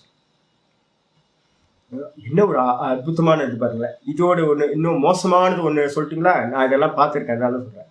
என்னன்னு கேட்டீங்கன்னா, ஒரு ஆள் வந்து பாத்தீங்கன்னா ஆசிட் எடுத்து குடிச்சிட்டாருங்க. ஆசிட் எடுத்து குடிக்கிறதுக்கும் நைட் இது சைனைட்டை சாப்பிட்றதுக்கும் என்ன டிஃப்ரெண்ட்னா, சைனைட் வந்து பாத்தீங்கன்னா க்ஷணமாத்திரம் போயிடும். மிருத்துல சேர்த்துங்க. சைனைட் வந்து மிருத்து உபாயம் சைனைடு இருக்கிறதுல பெஸ்ட். அதுக்கப்புறம் இந்த இதை வந்து ஆசிட் எடுத்து குடிச்சிங்கன்னா என்ன ஆகும் தெரியுங்களா? தூக்கிட்டு போய் ஆஸ்பத்திரியில் சேர்த்தா உள்ள இருக்க குடல் எல்லாம் வெந்து போச்சுங்க, முடிஞ்சு போச்சு. அவன் வந்து பார்த்தீங்க அப்படின்னா 3 மாசம் இருந்து கடைசியில் செத்தே போயிட்டான். ஏன்னு கேட்டீங்கன்னா சாப்பிட முடியாது, புண்ணு ஆறாது. உள்ள எப்படி புண்ணு ஆறும்? நொந்து சாகிறது. அதே மாதிரி நீங்க ஏதாவது இது பண்ண பார்த்தீங்கன்னா ஃபயர் ஆக்சிடென்ட் ஆச்சுன்னா தெரியும். என் வீட்டு பக்கத்துல பூர்வாசிரமத்துல ஒரு பொண்ணு வந்து பாத்தீங்கன்னா, வயசு பொண்ணு, லவ் ஃபெயிலியர்னால வந்து பாத்தீங்க அப்படின்னா மண்ணெண்ணெய் இதை கெரசின் எடுத்து மேல ஊத்தி தீ வச்சிருச்சு. நாங்க தான் கூட எல்லாம் இருந்து நான் எல்லாம் பண்ணேன். வாழை இலையில வந்து பாத்தீங்கன்னா ஹாஸ்பிட்டல்ல போட்டு போகும்போது வாழை இலை போட்டு வச்சிருப்போம். அந்த பொண்ணு வந்து பாத்தீங்கன்னா அவ்வளவு ஃபேரா இருக்கும், நல்லா அழகு, ரொம்ப அழகு. என்னோட சீனியர் அது, அக்கான்னு சொல்லுவேன் நான். ரொம்ப பிரியமா இருக்கும். எப்படி அந்த புத்தி வந்துச்சுன்னே தெரியல. பாவம், ஒரு 18-19 வயசு தான் இருக்கும். அது லவ் அஃபெக்ஷன்ல வந்து பார்த்தீங்கன்னா ஊற்றிச்சு. அந்த உடம்புல இருக்க ஸ்கின் எல்லாம் வந்து பார்த்தீங்கன்னா அப்படியே தீஞ்சு போய் மொத்தமாக போயிடுச்சு. அந்த முகத்துல இருந்ததெல்லாம் போய் கருப்பாய் பாடி அந்த வாழை இலையை போட்டு மூடி மூடி வச்சு என்ன பண்ணினாலும் இருந்தாலும் ஒரு 2 நாள் 3 நாள் அப்படியே இருந்து காப்பாற்ற முடியாம இறந்து போச்சு. அப்ப என்ன அந்த 2 நாள்ன்றது எவ்வளவு கஷ்டம் தெரியுங்களா? என்னது, தீ வச்சுக்கிறது, ஆசிட்டை குடிக்கிறது, இதெல்லாம் வந்து பாத்தீங்கன்னா தீவிரம், அதிமாத்திர உபாயம். சரி, வேற என்ன சாமி அப்படின்னா மத்தியமம் ஏதாவது சொல்லுங்களேன். ஹேங்கிங் பண்ணிக்கிறது, ஹேங் பண்ணிக்கிறீங்களா, தூக்கில மாட்டிக்கிறீங்கல்ல, அது அந்த க்ஷணம் வந்து பாத்தீங்கன்னா கஷ்டம். ஆனா வந்து பாத்தீங்கன்னா அது வந்து பாத்தீங்கன்னா ஹேங் பண்றதுதான் வந்து பாத்தீங்கன்னா டக்குன்னு முடிஞ்சிடும் உங்களுக்கு. அப்போ சைனைடு மிருது, ஹேங் பண்ணிக்கிறது மத்தியமம், ஆசிட் குடிக்கிறதும் தீ வச்சுக்கிறதும் அதிமாத்திர உபாயம் ஆச்சா. 3 ரீசனுக்கு அப்புறம் இதுக்கப்புறம் உபாயம். அதுக்கப்புறம் எப்படி அனுஷ்டானம் பண்றோம் நீங்க எல்லாம் பார்க்கல, அதனாலதான் உங்களுக்கு எல்லாம் வைராக்கியம் வந்து வரல. எல்லாம் கண்ணை மூடிக்கிட்டு காதை மூடிக்கிட்டு நம்ம பயந்து இருந்துட்டோம். நாங்கெல்லாம் வந்து பாத்தீங்க அப்படின்னா எல்லாத்தையும் பார்த்துட்டு வந்ததுனால தான் தெரியுது இப்போ, ஐயோ சாமி பிறக்கவே வேணாம் சாமி அப்படின்னு தோணுது எனக்கு. பிறக்கவே வேணாம். எவ்வளவு நல்ல ஆட்கள்லாம் வந்து பாத்தீங்கன்னா ஐயோ துக்கம், இந்த சம்சாரம் எவ்வளவு துக்கம் தெரியுங்களா. என் கூட வந்து ஒரு அம்மா இருந்தாங்க, என்னோட சிஸ்டரோட இது என் வீட்டுக்கு டெய்லி வருவாங்க, பக்கத்துல இருந்தாங்க. அவங்க என்ன பண்ணுவாங்க, நல்லா பாடுவாங்க. ஐயோ விஷ்ணு சஹஸ்ரநாமம் காலையில பாடினாங்கன்னா அந்த அளவு நல்லா இருக்கும். அவங்களும் லவ் ஃபெயிலியர். என்ன ஆகி போச்சு அப்படின்னு கேட்டீங்கன்னா, நல்லா சிவப்பா இருப்பாங்க, கலர் நல்ல கலர். நான் அப்பப்போ வந்து பார்த்தீங்கன்னா இது என்னங்க இது அப்படின்னா அவங்க பக்கத்துல போயிட்டு நின்று என் கலரையும் அவங்க கலரையும் வச்சு கம்பேர் பண்ணிட்டு இது என்ன அப்படிலாம் சின்ன வயசுல கேட்பேன் நான். இது என்ன இவ்வளோ அழகா இருக்கே அப்படின்னு. என்னாச்சு, ஒரு ஆக்சிடென்ட்ல என்ன பண்ணிட்டாங்கன்னு கேட்டீங்கன்னா, ஒரு ட்ரெயினுக்கு முன்னாடி போய் நின்றுட்டாங்க. காலையில போய் பார்க்குறோம், நாங்கள் ஸ்கூல் கிளம்பி போறோம், ஏர்லி மார்னிங் 6:30 போறோம். பார்த்தா பாடி வந்து பார்த்தீங்கன்னா அங்கங்க கிடக்குது. அந்த நான் எதை வந்து சிவப்பு கலர்னு சொல்லணும், அதுல எல்லாம் வந்து பார்த்தீங்கன்னா அப்படியே வந்து பார்த்தீங்கன்னா அந்த கிரீஸ், அந்த ட்ரெயினோட கிரீஸ் ஆயில்லாம் இது பண்ணி, ஐயோ மரணம். ஏன் பண்ணாங்க எனக்கு புரியவே இல்லை. இவ்வளவு கடுமையான ஒரு மரணம், அதிமாத்திரம், தன்னைத்தானே சகிச்சுக்க முடியல. அப்ப வந்து பாத்தீங்கன்னா இது மாதிரி வந்து பாத்தீங்கன்னா இதை எப்படி அனுஷ்டானம் பண்றாங்களோட தீவிரத்தன்மை இருக்குல்ல, அது என்னது ஆச்சாரியர் சொல்றாரு. என்னன்னு கேட்டீங்கன்னா, ஏவம் சப்தவிம்சதி இல்ல எங்க சொல்ல ஆரம்பிச்சிட்டேன், லோப குரோத மோகாக புனஸ்திருவிதா. லோப குரோத மோகம் 3 விதமாகும். எது லோப குரோத மோகம்ன்றது ரீசன், அப்புறம் மிருத்து மத்திய அதிமாத்திரம்ன்றதுக்கு அர்த்தம் வந்து பாத்தீங்கன்னா உபாயம். அதுக்கப்புறம் வந்து பாத்தீங்கன்னா ஏவம் சப்தவிம்சதிர் பேதா, மொத்தம் 27, 3 × 3 × 3 27 வெரைட்டி ஆயிடும். அதுக்கப்புறம் வந்து பவந்தி ஹிம்சாதயக. அதுக்கப்புறம் வந்து பாத்தீங்கன்னா மிருத்து மத்திய அதிமாத்திராக புனஸ்திரிதா. திரும்பவும் வந்திருக்கேன் மிருது மத்திய அதிமாத்திராகான்னு இந்த திரும்ப வந்திருக்கேன் அப்படின்னு கேட்டீங்கன்னா, இதுல வந்து பாத்தீங்கன்னா மிருது மத்திய அதிமாத்திராக இருக்குல்ல, அதுல வந்து பாத்தீங்கன்னா தீவிரம்னு வார்த்தையை போட்டுங்க. மிருது மத்திய அதி தீவிரம் அப்படின்னு மாத்தி போட்டுங்க. பிராக்கெட்ல போட்டீங்கன்னா உங்களுக்கு டிஃபரன்ஸ் தெரியும், முன்னாடிக்கும் பின்னாடிக்கும் என்ன வித்தியாசம்ன்றது தெரியும். இது என்ன அப்படின்னு கேட்டீங்கன்னா, நம்ம எந்த வேகத்துல ஒன்னு அனுஷ்டானம் பண்றோமோ அந்த வேகம் அது. இது எப்படி பிரியும், மிருது உபாயமும் மிருது, அதை பண்ற வேகமும் மிருது. அதுக்கப்புறம் மத்திய மிருது. உபாயம் வந்து பாத்தீங்கன்னா மிருது உபாயம், அதை பண்றதுல மிருதுவா பண்றது முதல்ல. அதே மாதிரி 2வது வந்து பாத்தீங்கன்னா உபாயம் மிருது, அதை அனுஷ்டானம் பண்றது வந்து பாத்தீங்கன்னா மத்தியமமா அனுஷ்டானம் பண்றது மத்திய மிருது. அதுக்கப்புறம் வந்து பாத்தீங்கன்னா தீவிர மிருது அப்படின்றது என்னது, உபாயம் மிருது, அதை அனுஷ்டானம் பண்றது தீவிரம். நான் ஏற்கனவே உங்களுக்கு வந்து சொல்லியிருக்கேன், ஸ்ரீராம் ஜெயராம் ஜெய ஜெயராம் சாதனைக்கு சொல்லியிருக்கேன். சாமி மலையை சுத்தினா கஷ்டம் தானே சாமி, 3.5 மணி நேரம் 4 மணி நேரம் ஆகுது, கால் வலிக்கணும் சாமி. அப்படியா, கால் வலிக்குதா, உட்காந்து ஸ்ரீராம் ஜெயராம் ஜெய ஜெயராம் எழுது அப்படின்ட்டீங்கன்னா ரொம்ப ஈஸியா உட்காந்து ஸ்ரீராம் ஜெயராம் ஜெய ஜெயராம் எழுதிட்டு இருக்கலாம். என்ன உபாயம் அது, ஸ்ரீராம் ஜெயராம் மிருது உபாயம். அந்த மிருது உபாயத்தை வந்து பாத்தீங்கன்னா பப்ளிக் கிட்ட கொடுத்தா, இங்க பக்கத்துல யோகி ராமசுரத்குமார் ஆசிரமத்தை கொடுப்பாங்க. அவங்க கொடுத்தா என்ன பண்றாங்க தெரியுங்களா, ஒரு நோட் புக்கை கொடுப்பாங்க. அந்த நோட் புக்கை வந்து பாத்தீங்கன்னா உட்கார்ந்தீங்கன்னா ஒரு அரை நாள்ல என்ன பண்ணிடலாம், முடிச்சிடலாம். இவங்க என்ன பண்ணுவாங்க அப்படின்னு கேட்டீங்கன்னா, அந்த மிருது உபாயத்தையே வந்து பாத்தீங்கன்னா பெரிய சாதனையா எடுத்துட்டு 1 மாசம் உட்கார்ந்து எழுதுவாங்க. 1 மாசம் உட்கார்ந்து எழுதா. அப்ப மிருது உபாயம் பண்றதுல மிருது. இன்னொரு உபாயம் என்னது, அதே மிருது உபாயத்தை வந்து பாத்தீங்கன்னா மத்தியமமா பண்ணீங்கன்னா 1 வாரத்துல பண்ணினீங்கன்னா மத்தியமம்.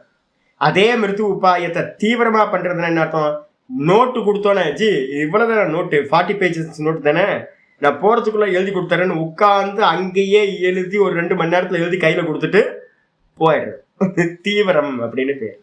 இதே மாதிரி ஹிம்சை பண்றதுலயும் சாஃப்டா பண்றது, அதுக்கப்புறம் மத்தியமமா பண்றது, தீவிரமா பண்றது. ஆயிடுச்சா? இதே மாதிரி ஆச்சாரியர் சொல்றாரு, மிருது மிருது மிருது, மத்திய மிருது, தீவிர மிருது. அதே மாதிரி ததா அது போலவே மிருது மத்தியம, மத்தியம மத்தியம, மத்தியம மத்திய, அதுக்கப்புறம் தீவிர மத்திய. அதே மாதிரி ததா அது போலவே மிருது தீவிர, மத்திய தீவிர, அதுக்கப்புறம் அதிமாத்திர தீவிர அப்படின்னு வந்து பாத்தீங்கன்னா 3 விதமா வந்து பாத்தீங்கன்னா பண்றது இருக்கு. ஏவம் ஏகாஷிதி, ஏவம் ஏகாஷிதீர் பேதா ஹிம்சா பவதி. ஏக அஷிதி, ஏகாஷிதி என்ன அப்படின்னா 81 விதங்களாக ஹிம்சைகள் வந்து பாத்தீங்கன்னா பிரிகிறது. இது மாதிரி நம்ம என்ன பண்ணணும், ஹிம்சை மட்டும் இல்ல எல்லாத்தையும் நீங்க அப்ளை பண்ணி பார்த்தீங்க அப்படின்னா எதெல்லாம் நியமம் இருக்கோ அதை எல்லாத்தையும் வந்து பாத்தீங்கன்னா எடுத்து போட்டு பாத்தீங்கன்னா இத்தனை வெரைட்டியா ஒவ்வொன்றுத்தையும் பிரிக்கலாம். சா புனர் நியம விகல்ப சமுச்சய பேதாத். இந்த மீண்டும் வந்து பாத்தீங்கன்னா அந்த ஹிம்சை முதலியவை வந்து பாத்தீங்கன்னா நியம நியம விகல்ப சமுச்சய பேதாத். நியமம்னா என்ன அர்த்தம் அப்படின்னு கேட்டீங்கன்னா சொல்றார், நியமம்ன்றதுக்கு அர்த்தம் நியமம் தான், ஒரு கண்டிஷன். நியமம்ன்றதுக்கு அர்த்தம் கண்டிஷன். அதுக்கப்புறம் வந்து பாத்தீங்கன்னா விகல்பம்ன்றதுக்கு அர்த்தம் வந்து பாத்தீங்கன்னா ஒன்னை விட்டுட்டு ஒன்னை பண்றது, சாய்ஸ்ல வச்சு பண்றது. அதுக்கப்புறம் சமுச்சயம் அப்படின்றதுக்கு அர்த்தம் எல்லாத்தையும் ஒன்று கட்டி பண்றது. இப்ப என்னோட சிஷ்யர்களை பார்த்தா என்ன பண்ணுவாங்கன்னு கேட்டீங்கன்னா, நான் பலமுறை சொல்லுவேன். என்னன்னு கேட்டீங்கன்னா, ஒரு பிரதான காரியம் பண்ணும்போது ஒரு கவுன காரியத்தை இன்னொன்னு கவனமா ஆக்கிக்கிங்க, செகண்டரி ஆக்கிக்கிங்க அப்படின்னு. நம்ம நம்ம என்ன பண்ணுவாங்க, ஏகாதசி விரதம் இருப்பாங்க நம்ம சிஷ்யர்கள்லாம், நாதபிரம்ம, பிரணவ சுப்பானந்தா, இவங்கெல்லாம். சில சமயம் ஏகாதசி விரதம் என்ன ஆயிடும் கேட்டீங்கன்னா 36 மணி நேரம் வந்துடும். திதி வந்து பார்த்தீங்கன்னா ரொம்ப லென்த்தான திதி ஆயிடும். அப்ப லென்த்தா போகும்போது நான் எப்பவுமே சொல்லியிருக்கேன், ஒரு விரதம் பிரதான விரதம் இருக்கும்போது மற்ற விரதத்தை என்ன பண்ணிடணும், ரெகுலரா ஒன்று பண்ணிட்டு இருக்கிறத அதை தூக்கி உதாசீனப்படுத்திடணும். அப்பவா ஒன்று வந்து பார்த்தீங்கன்னா பிரதானமா ஏகாதசிக்கு ஒன்று வந்துட்டு இருக்கு அப்படின்னா அப்பவாதோ விதிர் பலியா, சர்வத்திர அப்பவாதோ பலியா. ஏகாதசி வரும்போது ஏகாதசியை தான் அனுஷ்டானம் பண்ணணும். நீங்க வேற ஒன்றை பண்ணிட்டு இருக்கிறத வந்து பார்த்தீங்கன்னா அதை வந்து தூக்கி ஓரமா போட்டுடணும். இப்போ இவங்க என்ன பண்ணுவாங்கன்னு கேட்டீங்கன்னா, கிரிவலம் போறது, நித்தியம் கிரிவலம் போயிட்டு இருக்காங்கன்னு வச்சுக்கோங்க. ஏகாதசி விரதம் இருந்துகிட்டு கிரிவலம் பண்ணா என்ன ஆகும்னு கேட்டீங்கன்னா இன்னும் ரொம்ப கஷ்டம் கொடுத்துரும். ஆனா இவங்க என்ன பண்ணுவாங்க, ஏகாதசி விரதமும் இருந்துகிட்டு கிரிவலமும் பண்ணிக்கிட்டு கூட வந்து பாத்தீங்கன்னா 3-4 கிளாஸுக்கும் வந்துகிட்டு அப்புறம் ஜபத்தையும் பண்ணிக்கிட்டு எல்லாத்தையும் ஒட்டுக்கா பண்றது அப்படின்னா என்ன பேர் அப்படின்னா அதுக்கு பேரு சமுச்சயம்னு பேர். இப்ப நான் பண்ணா என்ன பண்ணுவேன், நான் விகல்பத்துல பண்ணுவேன்.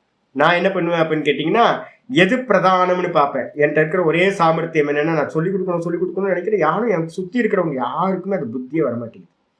என்ன வருது அப்படின்னு கேட்டீங்கன்னா, ஒன்னு பிரதானமா கையில எடுத்தீங்கன்னா மற்றதை என்ன பண்ணணும், செகண்டரி அப்படின்னு கொண்டு வந்தோம். அப்ப பிரதான காரியம் ஈஸியா சித்தி ஆயிடும். எல்லாத்தையும் ஒண்ணு கட்டி பண்ணும்போது என்ன ஆயிடும்னு கேட்டீங்கன்னா, எல்லாத்துலயும் நீங்க கான்சென்ட்ரேட் பண்ண முடியாம போயிடும், திறமையா பண்ண முடியாம போயிடும். அதனால வந்து பாத்தீங்க அப்படின்னா பிரதானம் அப்ப என்னன்னா ஒன்ன அனுஷ்டானம் பண்றதுக்கு இன்னொன்னு வந்து பாத்தீங்கன்னா செகண்டரி ஆகிறது. இப்ப நான் வந்து பாத்தீங்கன்னா சுவாத்தியாயத்தை ரொம்ப தீவிரமா வச்சிருக்கேன்னு வச்சுங்களேன். இப்ப என்ன தெரியுங்களா உங்களுக்கு, காலையில என்னோட அனுஷ்டானத்தை நான் 1.5 மணி நேரத்துக்கு மேல பிரணவ ஜபத்தையோ இல்ல பிராணாயாமத்தையோ அதிகமா பண்ணனா கிளாஸ் லீவ் விட வேண்டும். இப்ப நான் வந்து பாத்தீங்கன்னா கிளாஸ் பண்றது பிரதானமா, சுவாத்தியாயம் இல்ல வந்து பாத்தீங்கன்னா பிரணவ ஜபமும் பிராணாயாமமும் பண்றது பிரதானமா அப்படின்னா நான் 2 மணி நேரம் பண்ணேன்னா இன்னைக்கு நாள் ஃபுல்லா கிளாஸ் கேன்சல் ஆயிடும். எது பிரதானம்னு வரும்போது இப்போ என்னோட காலகட்டம் வந்து பாத்தீங்கன்னா மனனம் பண்றதோட காலகட்டம். இப்போ உங்களுக்கு வந்து பாத்தீங்கன்னா சிரவணம் பண்ற காலகட்டம். அப்ப இப்போ சிரவணத்தை பிரதானமா வச்சுக்கிட்டு மற்றதை என்ன பண்ணும், சாய்ஸ்ல விட்டுறேன். இப்ப நான் மனநத்தை கையில வச்சுக்கிட்டு மற்றதை வந்து பாத்தீங்கன்னா கவனமா செகண்டரியா வச்சிருக்கேன். இதே ஒருத்தர் நிதித்தியாசனத்துக்கு போறாருன்னு வச்சுங்க, அப்ப சமாதி அபியாசத்துக்கு, அப்ப என்ன பண்ணணும், இந்த சுவாத்தியாயம் மற்ற கர்மா எல்லாத்தையும் தூக்கி ஓரமா போட்டுட்டு நிதித்தியாசனத்தை மட்டும் சமாதி அபியாசத்தை மட்டும் பிரதானமா வச்சுக்கணும். இதுக்கு என்ன பேருனா ஒன்னை விட்டுட்டு ஒன்னை பிடிக்கிறதுக்கு என்ன பேரு அப்படின்னா விகல்பம்னு பேரு. எல்லாத்தையும் சேர்ந்து பண்றதுக்கு என்ன பேரு அப்படின்னு கேட்டீங்கன்னா சமுச்சயம் அப்படின்னு. அப்போ நியமம், விகல்பம், சமுச்சயம் இந்த விதத்துல வந்து பாத்தீங்கன்னா பேதாத், இந்த விதமான பேதங்களால் அசங்கேயா பிராணபிருத்து பேதஸ்ய அபரிசங்கேயத்வாதிதி. இது வந்து பாத்தீங்க அப்படின்னா இந்த மாதிரி பேதத்தினால எண்ணிலடங்காத வெரைட்டியா வந்து பாத்தீங்கன்னா இப்படி ஆயிடும். ஒவ்வொன்றும் ஹிம்சை, சத்தியம் இதெல்லாம் வந்து பாத்தீங்கன்னா எல்லா விதர்க்கங்களும் வந்து பாத்தீங்கன்னா 81 வெரைட்டி இப்ப சொல்லியிருக்கு. ஆனா வந்து ஆக்சுவலா பார்க்க போனீங்க அப்படின்னா கிளாசிபிகேஷன் பண்ணிக்கிட்டே போனீங்கன்னா அது வந்து இன்னும் வெரைட்டி ஆயிட்டு இருக்கும். எப்படி பிராணபிருத்து பேதஸ்ய, பிராணபிருத்து பேதஸ்யன்னு என்ன அர்த்தம்? இன்னைக்கு காலையில் வந்து நாங்கள் பேசிட்டு வந்தோம். பரமஹம்சர் என்ன சொன்னாரு அப்படின்னு கேட்டீங்கன்னா ஹிம்சை பண்ணலான்னு சொன்னார், கொசு அடிச்சிடலான்னு சொன்னார். இவரே வரும்போது சொன்னாரு, என்ன சொன்னீங்க நீங்க? யார் சொன்னீங்க? யுத்தேஸ்வர் மகாதேவ்கிட்ட வந்து பாத்தீங்கன்னா யோகானந்தா கேட்கிறார். யோகானந்தா கேட்கும் போது வந்து பாத்தீங்க அப்படின்னா என்ன பண்ணலாம் அப்படின்னு கேட்கும்போது வந்து பாத்தீங்கன்னா கொல்லக்கூடாது அப்படின்னு அவரு வந்து பிரிஸ்கிரைப் பண்றாரு. பாருங்களேன், பரமஹம்சர் வந்து பாத்தீங்கன்னா சொல்றார் கொல்லு, தியானம் பண்ணும்போது கொசு வந்தா கொன்னுட்டு வந்து தியானத்துல உட்கார்ந்துருன்ட்டார். யுக்தேஸ்வர் மகாதேவ் இவரோட குருநாதர் என்ன பண்ணிட்டாரு, யோகானந்தாவோட குருநாதர் என்ன பண்ண, கொல்லக்கூடாது அப்படின்ட்டார். இப்ப என்னோட குருநாதர்கிட்ட கேட்டீங்க அப்படின்னா கொல்லக்கூடாதுன்னு, நான் இப்ப என்ன கேட்டீங்க அப்படின்னா சகிச்சுக்குங்கன்னு தான் சொல்லுவேன், நான் கொல்லக்கூடாதுன்னு தான் நான் சொல்லுவேன். அப்போ பரமஹம்சர் சொல்லியிருக்காரே கொல்றா, இன்னும் 10 பேர் வேற விதமா சொல்லலாம்.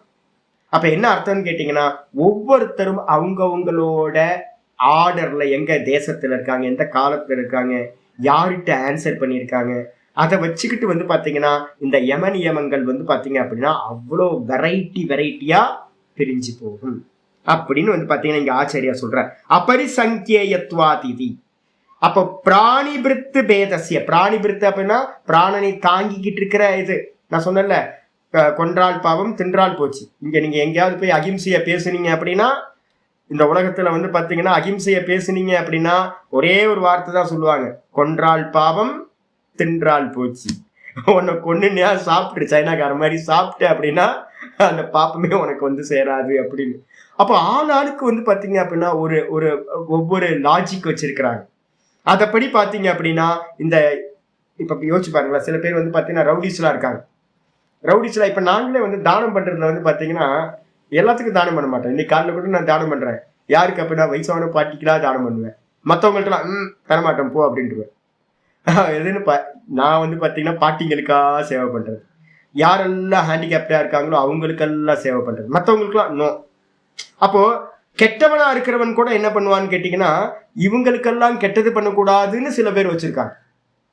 இவனுக்கு கெட்டது பண்ணலாம், இவங்களுக்கு கெட்டது பண்ணக்கூடாதுன்னு ரவுடிக்கு கொலைக்காரனுக்கு கூட சில நியமங்கள் இருக்கு. ஒவ்வொருத்தரும் ஒவ்வொரு லாஜிக் வச்சுக்கிறாங்க. அப்ப பாத்தீங்க அப்படின்னா அகிம்சையில இருந்து இதுல இருந்து பொய் பேசுறதுல இருந்து எல்லாம் வந்து பாத்தீங்கன்னா வெறும் பிரதானமா 81 வெரைட்டி.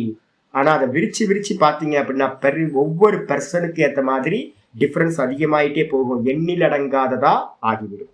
அதுக்கப்புறம் ஏவம் அன்றுதாதிஷு அபி யோஜ்யம், இதே மாதிரி வந்து பாத்தீங்கன்னா பொய் பேசுறதும் கூட வந்து பாத்தீங்கன்னா இந்த விதமா பொய் பேசுறது, இது மாதிரி மற்றவங்க பொருள் அபகரம் பண்றது, திருடுறது, இது எல்லாமும் கூட வந்து பாத்தீங்கன்னா இதே மாதிரி அப்படின்னு எடுத்துக்கொள்ள வேண்டும், பொருத்தி பார்க்க வேண்டும் அப்படின்னு சொல்லியாச்சு. சொன்னதுக்கு பிறகு அடுத்த பேராகிராஃப் ஆச்சரியர் வர தே கலு அமி விதர்க்கா. இந்த விதர்க்கங்கள் இருக்கு பாத்தீங்களா, விதர்க்கம்னா எதிரிடையானது, நியமங்களுக்கு ஆப்போசிட்டா இருக்கிறது விதர்க்கம். அந்த விதர்க்கங்கள் எல்லாமே துக்க அஜ்ஞான அனந்தபலாயிதி. சாமி இதெல்லாம் பண்ணினா என்ன சாமி, உலகத்துல இருக்கவங்க புதுசாக பண்ண போறோம், பிறந்துட்டோம், இதெல்லாம் பண்ணிதானே ஆகணும், இப்படிதான் நடக்குது அப்படின்னு கேட்டீங்க அப்படின்னா ஆச்சாரிய சொல்ற துக்க அஜ்ஞான அனந்தபலாயிதி. அது என்ன பண்ணும்னு கேட்டீங்கன்னா நம்ம பண்ற எந்த ரீசனா வேணா இருக்கட்டும், நீங்க எந்த ரீசன்ல பண்ணினாலும் கூட, எந்த ரீசன் அப்படின்னு கேட்டீங்கன்னா பிராமணர்கள் என்ன பண்ணிருக்காங்க அப்படின்னு கேட்டீங்கன்னா ஹோமத்துல வந்து பாத்தீங்க அப்படின்னா பசு யஜ்யம்னு சொல்லக்கூடிய பசுவை போடுறாங்க. அர்த்த சங்கிரகத்திலையும் அதே மாதிரி பிருகதாரண்யத்திலையும் பிரம்மசூத்திரத்தையும் ஒரு நியமம் வந்து பாத்தீங்கன்னா வச்சிருக்கு. நம்ம இங்க வந்து ஒரு பசுவை வந்து பாத்தீங்க அப்படின்னா கொன்னு அஸ்வமேத யாகத்திலேயோ இல்ல வந்து பாத்தீங்கன்னா வாஜ்பேயி யாகத்திலேயோ ஒரு உயிரினத்தை கொன்னு அதோட ஹிருதயத்தை போட்டு ஒரு ஹோமத்தை பண்றோம்னு வச்சுங்களேன், என்னப்பா ஆகும்னு கேட்டா அவங்க சொல்றாங்க அந்த அந்த அனிமல் வந்து பாத்தீங்க அப்படின்னா, அந்த பசுன்ற அனிமல் வந்து பாத்தீங்க அப்படின்னா டைரக்டா சொர்க்கம் போயிடும். நீங்க அதுக்கு வந்து ஹிம்சை பண்ணல, அதுக்கு வந்து பாத்தீங்கன்னா லிபரேஷன் கொடுக்குறீங்க, அது ஹிம்சை எதுக்கு போயிடும் அப்படின்னு. என்னப்பா அது அநியாயமா இருக்கு.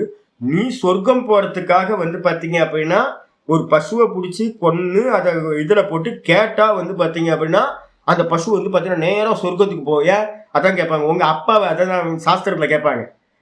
கேட்கறதே கேட்குவேன். இதெல்லாம் இப்ப நவீனமா நிறைய இருக்கு. இதெல்லாம் சாஸ்திரத்திலே கேட்கப்பட்டிருக்கு. அவன் சொல்றான், ஏன் உங்க அப்பா சொர்க்கத்துக்கு போகணும்னா நீ ஏன் ஆட்டை பிடிச்சி ஏன் இதுல யாகத்துல போடுற? உங்க அப்பாவே வெட்டி போடு, உங்க அப்பா டைரக்டா வந்து சொர்க்கத்துக்கு போயிடுவாரு, நீயும் போயிடுவ, 2 பேரும் சொர்க்கத்துக்கு போயிடலாம். இப்போ வந்து பாத்தீங்க அப்படின்னா அப்பாவை வெட்டி போடாம ஏன் ஆட்டை வெட்டி போடுற, மாட்டை வெட்டி போடுற, குதிரையை வெட்டி போடுற அப்படின்னு வந்து பாத்தீங்கன்னா கேள்வி. கரெக்ட் தானே இது? அப்ப வந்து பாத்தீங்கன்னா சரி, இவன் ஹிம்சை பண்ணானே, இந்த ஹிம்சைய போய் சொர்க்கத்துல எப்படி அனுபவிப்பான் அப்படின்னு கேட்டீங்கன்னா, எதா இருந்தாலும் 2 இருக்கு. என்னன்னு கேட்டீங்கன்னா, ஒண்ணு வந்து பாத்தீங்கன்னா மெயின் ப்ராடக்ட், இன்னொன்னு வந்து பை ப்ராடக்ட். எப்போதுமே ஒண்ணு வச்சுங்க. கரும்பு வந்து பாத்தீங்கன்னா சக்கரை பிழிஞ்சோம் அப்படின்னா ஒரு கிளாஸ் ஜூஸ் எடுத்துடலாம், மெயின் ப்ராடக்ட். அதுக்கப்புறம் சக்கையாயி அது வேற எதுக்கோ வந்து பாத்தீங்கன்னா யூஸ் ஆகும், அடுப்பெரிக்கிறதுக்கு யூஸ் ஆகும், பை ப்ராடக்ட். அதே மாதிரி இவன் பசு ஹிம்சை பண்ணதுனால சொர்க்கத்துக்கு போயினாலும் கூட அங்கேயும் வந்து பாத்தீங்கன்னா என்ன பண்ணுவான், அசுரர்கள் வருவான், காத்துக்கிட்டு இருக்கான், வாடா வா வா பசுவை கொண்டுட்டா வந்த, நான் 2 அடி போட்டு அந்த பசுவோட இதை கொடுக்குறேன் பாரு அப்படின்னு. அங்க தேவலோகத்துக்கு போயும் கூட வந்து பாத்தீங்கன்னா சில துக்கங்களை அனுபவிக்க வேண்டி வரும் அப்படின்னு சாஸ்திரம். அப்ப என்ன தெரியுது அப்படின்னு கேட்டீங்கன்னா, நீங்க என்ன வேணா ரீசன் வச்சுங்க சார், அது வந்து பாத்தீங்கன்னா காமத்தினால இருக்கட்டும், குரோதத்தினால இருக்கட்டும், இல்ல மோகத்தினால இருக்கட்டும், எதனால வேணாலும் இருக்கட்டும், நீங்க ஹிம்சா அது உயர்ந்த கர்மா, பசு யாகம் சோம யாகமா இருக்கட்டும், இல்ல வாஜ்பேயி யாகமா இருக்கட்டும், இல்ல அஸ்வமேத யாகமா இருக்கட்டும், உயர்ந்த யாகம் தான், வேதத்துல சொல்லப்பட்டது தான். நீங்க லோபத்தினால பேராசையினால அந்த யாகத்தை பண்றீங்க, உயிர் பலி கொடுத்து பண்றீங்க. அப்படி இருந்தாலும் கூட என்னன்னு கேட்டீங்கன்னா, எவ்வளவு உத்தமமா இருந்தாலும் இந்த இந்த விதர்க்கம் சொல்லக்கூடிய ஹிம்சை, பொய் பேசுறது, மற்றவங்க பொருளை அபகரிக்கிறது, இதெல்லாம் பண்ணினீங்க அப்படின்னா பாப்பம் துக்கத்தை தான் கொடுக்கும். எப்படிப்பட்ட துக்கம்? ஜென்ம துக்கம். பிறந்துவீங்க, திரும்ப பிறப்பீங்க. அது மட்டும் இல்ல, அதுல வந்து பாத்தீங்கன்னா என்ன கிடைக்கும்? அஜ்ஞானம் உண்டாகும், ஆத்மாவை அறியறதுக்கு தடையாயிடும் எல்லாமே. நீங்க பிறப்பீங்க, பிறக்கும் போது எப்படி பிறப்பீங்க தெரியுங்களா? பாப்பத்தினால என்ன பண்ணுவீங்க? தாமசமா பிறப்பீங்க, ரஜோகுணத்தோட பிறப்பீங்க. பிறந்து வந்து பாத்தீங்கன்னா இந்த ஆத்மாவை பத்தி, ஈஸ்வரனை பத்தி உங்களுக்கு ஞானம் கிடைக்கவே கிடைக்காது, அஜ்ஞானத்திலேயே சுத்திக்கிட்டு இருப்பீங்க. இந்த இந்த மோட்சத்தை பத்தியோ ஈஸ்வரனை அடையணுன்றதோ இந்த யோகமோ ஞானமோ ஒரு மண்ணாங்கட்டியும் தெரியாது உங்களுக்கு. உலகத்துல அது மாதிரிதான் ஏகப்பட்ட பேர் தெரிஞ்சுக்கிட்டு இருக்காங்க. அப்ப அஜ்ஞானத்தோடு கூடிய ஜென்மமா, துக்கத்தோடு கூடிய ஜென்மமா, அனந்த பலா. அனந்த பலான்னு என்ன அர்த்தம்? விதவிதமான பலன்கள். ஒரு பலன் 2 பலன் இல்ல, விதவிதமான பலன்கள். நேற்று ஒரு அம்மா வந்து பாத்தீங்கன்னா, நான் வித்யா பிரசாத்ல நின்றுட்டு இருக்கும்போது, மாத்தங்கெல்லாம் நின்றுட்டு இருக்கும்போது ஒரு அம்மா வந்தாங்க. அந்த அம்மாவை நான் பார்த்ததே இல்லை. சேலை வந்து பாத்தீங்கன்னா ரொம்ப நஞ்சு போயிருந்துச்சு சார். ஒண்ணுமே இல்லை அந்த அம்மாட்ட, ஒண்ணுமே இல்லை. இல்லை அந்த அம்மாட்ட சொல்றேன், இவங்க கவனிச்சாங்களான்னு தெரியல. நீங்க காலையில வாங்க, நான் உங்களுக்கு சேரீ கொடுக்குறேன், காலைல 8 மணிக்கு வாங்க அப்படின்னா. ஓ 10 மணிக்கா அப்படின்னு. 10 மணிக்கு இல்லை 8 மணிக்கு. ஓ சாயந்தரம் நான் வரேன் அப்படின்னு. நான் ஒண்ணு சொன்னா அந்த அம்மா ஒண்ணு சொன்னது. நான் 8 மணிக்கு வாங்கன்னா நான் 10 மணிக்கு வருவேன். இல்ல இல்ல நாளைக்கு காலையில 8 மணிக்கு வரணும் அப்படின்னா, இல்ல நான் சாயந்தரம் வரேன் அப்படின்ட்டு. அப்போதான் எனக்கு தெரிஞ்சது அந்த அம்மா வந்து பாத்தீங்கன்னா அந்த அளவுக்கு நிதானத்துல இல்ல. வயசு எப்படி 70 வயசுக்கு மேல இருக்குங்க பாவம். யாருமே இல்லை போல இருக்கு. அவங்க கட்டியிருக்க சேலையில இருந்து ஒண்ணு, ஆனா சிரிச்ச முகமா வந்து நல்ல சிரிச்ச முகமா இருந்துச்சுல. நீங்க இருந்தீங்களா அப்போ? நல்ல சிரிச்ச முகமா பிரசன்னமா ஏதோ தெரிஞ்ச மாதிரி ரொம்ப க்ளோஸா வந்து பாத்தீங்கன்னா எங்க கூட வந்து நின்று பேசிட்டு போயிட்டு வரட்டுமான்னு சொல்லிட்டு போயிட்டு வரேன்னு போயிடுச்சு. நான் பார்த்தேன், என்ன கஷ்டப்படும் தெரியல. ரோட்ல எங்கேயாவது படுத்திருந்தா என்னென்ன விதவிதமானது தெரியல, என்ன ஜென்மம் தெரியல. நம்ம நினைச்சிட்டு இருக்கோம் எல்லாரும் ஒன்னே தான், நம்ம போன ஜென்மத்தை எப்படி பிறந்தோன்னு தெரியல, அடுத்த ஜென்மம் எப்படி பிறக்க போறோம்னு தெரியல. எந்த கேரண்டி இங்க இருக்க ஜீவராசிகளுக்கு இல்ல. ஏன் அப்படின்னு கேட்டீங்கன்னா, ஏற்கனவே ஏகப்பட்ட கர்மங்களை நம்ம என்ன பண்ணிருக்கோம், இது மாதிரி பண்ணி வச்சிருக்கோம். அனந்த பலம்னா என்ன அர்த்தம்? கொசு கடிக்கும், எறும்பு கடிக்கும், அப்புறம் கால் வலிக்கும், கை வலிக்கும், தலை வலிக்கும், மைக்ரைன் வரும், எல்லாம் தான். எல்லாம் அனந்த பலன் உடையதா இருக்கு. இதனால என்ன பண்ணணும் சுவாமி அப்படின்னு கேட்டீங்கன்னா, இதெல்லாத்தையும் போக்குறதுக்காக ஒரே ஒரு உபாயம், பிரதிபக்ஷ பாவனம் சொல்லியாச்சு. அப்ப இத்தனை விதமான பலன்கள் துக்கத்தை கொடுக்கும், அஜ்ஞானத்தை கொடுக்கும், அனந்த பலன்களை கொடுக்கும். 84 லட்சம் யோனியில பிறக்க வச்சு துக்கத்தை அனுபவிக்கும். அதனால என்ன பண்ணணும்னு கேட்டீங்கன்னா, இந்த நியமங்கள் விஷயத்துல எந்த குதர்க்கம் வருதோ, விதர்க்கம் வருதோ, தர்க்கம் பண்ணி அதை அவாய்ட் பண்ணி பாப்பத்துல போறோமோ, அப்பெல்லாம் வந்து பாத்தீங்கன்னா பிரதிபக்ஷ பாவனம் செய்யப்பட வேண்டும். என்னது ஆச்சாரிய சொல்றார், துக்கம் அஜ்ஞானஞ்ச அனந்த பலம் ஏஷாமிதி பிரதிபக்ஷ பாவனம். இந்த பிரதிபக்ஷ பாவனம் பண்றது எதுக்காக அப்படின்னா, துக்கம் அஜ்ஞானஞ்ச அனந்த பலம் ஏஷாம், எவைகளுக்கு வந்து பாத்தீங்க அப்படின்னா துக்கத்தை கொடுப்பதும், எவைகளுக்கு வந்து பாத்தீங்க அப்படின்னா அஜ்ஞானத்தை கொடுப்பதும், எவைகளுக்கு வந்து பாத்தீங்கன்னா அனந்த பலன்களை கொடுப்பதுமா இருக்கக்கூடிய அந்த விதர்க்கம்னு சொல்லக்கூடியவைகளுக்கு நம்ம என்ன பண்ணணும், விதர்க்கம் உள்ளெல்லாம் வரும்போது எப்பவுமே அதாவது நான் சொல்லுவேன், குதர்க்க விதர்க்கம் பண்ணவே பண்ணாதீங்க. அன்வயமா சாஸ்திரத்தோட அன்வயமா போயிட்டே இருங்க. நல்லது ஒருத்தர் சொல்றாங்க அப்படின்னா ஏன் எதுக்கு அப்படின்னு கண்ட கேள்வி கேட்காதீங்க. நச்ச நனுலாம் வந்து கேட்கவே கேட்காதீங்க. என்ன பண்ணுங்க, எஸ் பாஸ் எஸ் பாஸ், நல்லது சொல்றீங்க, நல்லது நல்லது நல்லது, சாஸ்திரம் சொல்லுது, ஆமா பண்றேன், அப்படி போங்க. அப்படி போனீங்க அப்படின்னா என்ன ஆகும், மனசு நல்லா இருக்கும், பாப்பத்துல போக மாட்டீங்க. அப்ப எப்பெல்லாம் அதுக்கு ஆப்போசிட்டான தாட் வருதோ அப்பெல்லாம் பிரதிபக்ஷ பாவனம் பண்ண வேண்டும். அதுக்கப்புறம் ததாச்ச ஹிம்சக, எப்படி அப்படின்னு கேட்டீங்கன்னா, ததாச்ச அது போலவே, ஹிம்சக முதல்ல ஹிம்ச பண்றவன் இருக்கானே, ஹிம்சகன ஹிம்ச பண்றவன், அவன் என்ன பண்றான், பிரதமம் தாவத்து முதல்ல அவன் என்ன பண்றானா, வத்தியஸ்ய வீரியம் ஆக்ஷிபதி. இப்ப பலனை சொல்ல ஆரம்பிக்கிறாரா, சரியா? நம்ம என்ன பண்றோம் அப்படின்னு கேட்டீங்கன்னா, முதல்ல வந்து பாத்தீங்கன்னா என்ன பண்ணுவோம், ஒருத்தரை அடிக்கணும், ஒருத்தரை அடிச்சு நாசம் பண்ணணும் அப்படின்னா முதல்ல வந்து பாத்தீங்கன்னா ஹிம்சா பண்றவன் என்ன பண்ணுவான், எதிர்க்க நம்ம பண்ண வேண்டிய ஆப்போசிட்ல இருக்க பெர்சனை என்ன பண்ணுவான், அவனுடைய வீரியத்தை என்ன பண்ணுவான், வத்தியஸ்ய வீரியம் ஆக்ஷிபதி. என்ன பண்ணுவான், ஒரு ஆட்டை கொள்றதுக்கு என்ன பண்ணுவாங்க, காலை கட்டி விட்டுருவாங்க. பன்றியை அடிச்சு சாகடிக்கிறதுக்கு என்ன பண்றாங்க, அதுக்குன்னு ஒரு ஒரு இது மாதிரி வச்சிருப்பாங்க, கட்டை கட்டி வச்சிருப்பாங்க. அந்த பன்னி வந்து பாத்தீங்கன்னா போய் கரெக்டா அந்த இடத்த போய் சீட்டிங் ஆயிடும். அந்த தலை வந்து பாத்தீங்கன்னா வைக்கிறதுக்கு ஒரு கட்டையை வச்சிருப்பாங்க இந்த இடத்துல. அந்த பனியை கரெக்டா அந்த தலை மட்டும் அந்த இடத்துல லாக் ஆகிற மாதிரி. ஐயோ நீங்க போய் பாருங்க, வீடியோஸ் இருந்தா நான் தெரியல, நான் பார்க்கலாம். ஐயோ கொடுமையான கொடுமை, நகர முடியாம. அதாவது முதல்ல என்ன பண்ணணும், நம்ம எதை கொள்றோமோ அந்த கொல்ல வேண்டியதோட சாமர்த்தியத்தை வீரியத்தை என்ன பண்ணிடணும், எடுத்த. அதுதான் இங்க ஆச்சாரியர் சொல்றார், வத்தியஸ்ய வீரியம் ஆக்ஷிபதி. முதல்ல நம்ம கொல்லக்கூடிய வஸ்துவோட அந்த ஜீவனோட வீரியத்தை எடுத்துறது. தத்தக பிறகு சஸ்திராதி நிபாதேன, மந்திரத்துல நான் தமிழ்ல சாஸ்திரன் இருக்கு, சஸ்திரன் எடுத்துங்க. சஸ்திராதி சம்ஸ்கிருதத்திலேயே சஸ்திரம் தான் போட்டிருக்கு, சஸ்திராதி, சாஸ்திராதி இல்ல, சஸ்திராதி நிபாதேன. சஸ்திரம்னா என்ன அர்த்தம், கையிலேயே வச்சுக்கிட்டு அடிக்கிறதுக்கு பேர் சஸ்திரம். அதே வந்து கையை விட்டுட்டு வெளியில போச்சுன்னா அஸ்திரம். அஸ்திரம்னா என்னது, வில்லு வந்து பாத்தீங்கன்னா அம்பு வெளியில போகுது, அம்பு வெளியில போகுதுன்னு அதுக்கு பேர் வந்து பாத்தீங்கன்னா அஸ்திரம்னு பேர். அருவாவை கத்தியெல்லாம் கையில வச்சுக்கிட்டு இது பண்றோம்னு வச்சுங்களேன், இதெல்லாம் பேரு கதா, அருவா, கத்தி, இதுக்கெல்லாம் பேரு சஸ்திரம்னு பேர். இந்த சஸ்திரத்தை வச்சுக்கிட்டு என்ன பண்ற, கையில கத்திய வச்சுக்கிட்டு நிபாதேன அடிக்கிறது. அந்த ஃபர்ஸ்ட் சாமர்த்தியத்தை எடுத்துட்டு ரெண்டாவது தலையிலேயே போடுறது, போட்டு துக்கயதி துக்கத்தை கொடுத்து, தத்தோ ஜீவனாத் ஜீவிதாதபி மோட்சயதி. அப்புறம் துக்கத்தை கொடுத்து அதுக்கப்புறம் கடைசியில வந்து பாத்தீங்கன்னா அது ஜீவிக்கிறதுல இருந்து அந்த ஜீவனை என்ன பண்றான், விடுதலையை கொடுத்துறான், செத்து போ சனியனே அப்படின்னு. அப்ப என்னது, முதல்ல வீரியத்தை நாசம் பண்றீங்க, ரெண்டாவது துக்கத்தை கொடுக்குறீங்க, இந்த சஸ்திரத்தை வச்சு வெட்டி அடிச்சு, அதுக்கப்புறம் மூணாவது வந்து பாத்தீங்கன்னா ஜீவனையே போக்கிறது, கொன்னுறது. இந்த 3 காரியம் ஸ்டெப் பை ஸ்டெப்பா நடக்குது. தத்தோ அது போலவே வீரிய வீரிய வீரிய ஆக்ஷேபாதஸ்ய சேத்தன அச்சேதனம் உபகரணம் க்ஷீண வீரியம் பவதி. அப்ப இது மாதிரி ஹிம்சை பண்ணானே அவனுக்கு பலன் என்ன சுவாமி அப்படின்னு கேட்டீங்கன்னா, பலன் சொல்ல ஆரம்பிக்குது. இந்த யாரெல்லாம் வந்து பாத்தீங்கன்னா இப்ப மேல சொன்ன மாதிரி முதல்ல வீரியத்தை எடுத்துட்டு அதுக்கப்புறம் சஸ்திரத்தை வச்சு அடிச்சு வெட்டி துக்கப்படுத்தி அதுக்கப்புறம் உன்னை கொன்னானோ அவனுக்கு முதல்ல அவன் அடுத்த ஜென்மத்துல பிறப்பான். அந்த ஜென்மத்துல பிறந்த மாத்திரத்துல அவனுக்கு என்ன நடக்கும்? வீரிய ஆக்ஷேபாதஸ்ய. எவன் இன்னொருத்தரோட வீரியத்தை முந்தின ஜென்மத்துல நாசம் பண்ணினானோ, என்ன வீரியம்? நான் சொன்னேன்ல, தும்பியில பாத்தீங்க அப்படின்னா முள்ள குத்தி அதுல நூலை கட்டி பறக்க விடுறது பாவமா இருக்கும். இப்பதான் எனக்கு தெரியுது. ஐயோ, அந்த தும்பிக்கு பாத்தீங்கன்னா பறக்க முடியாது.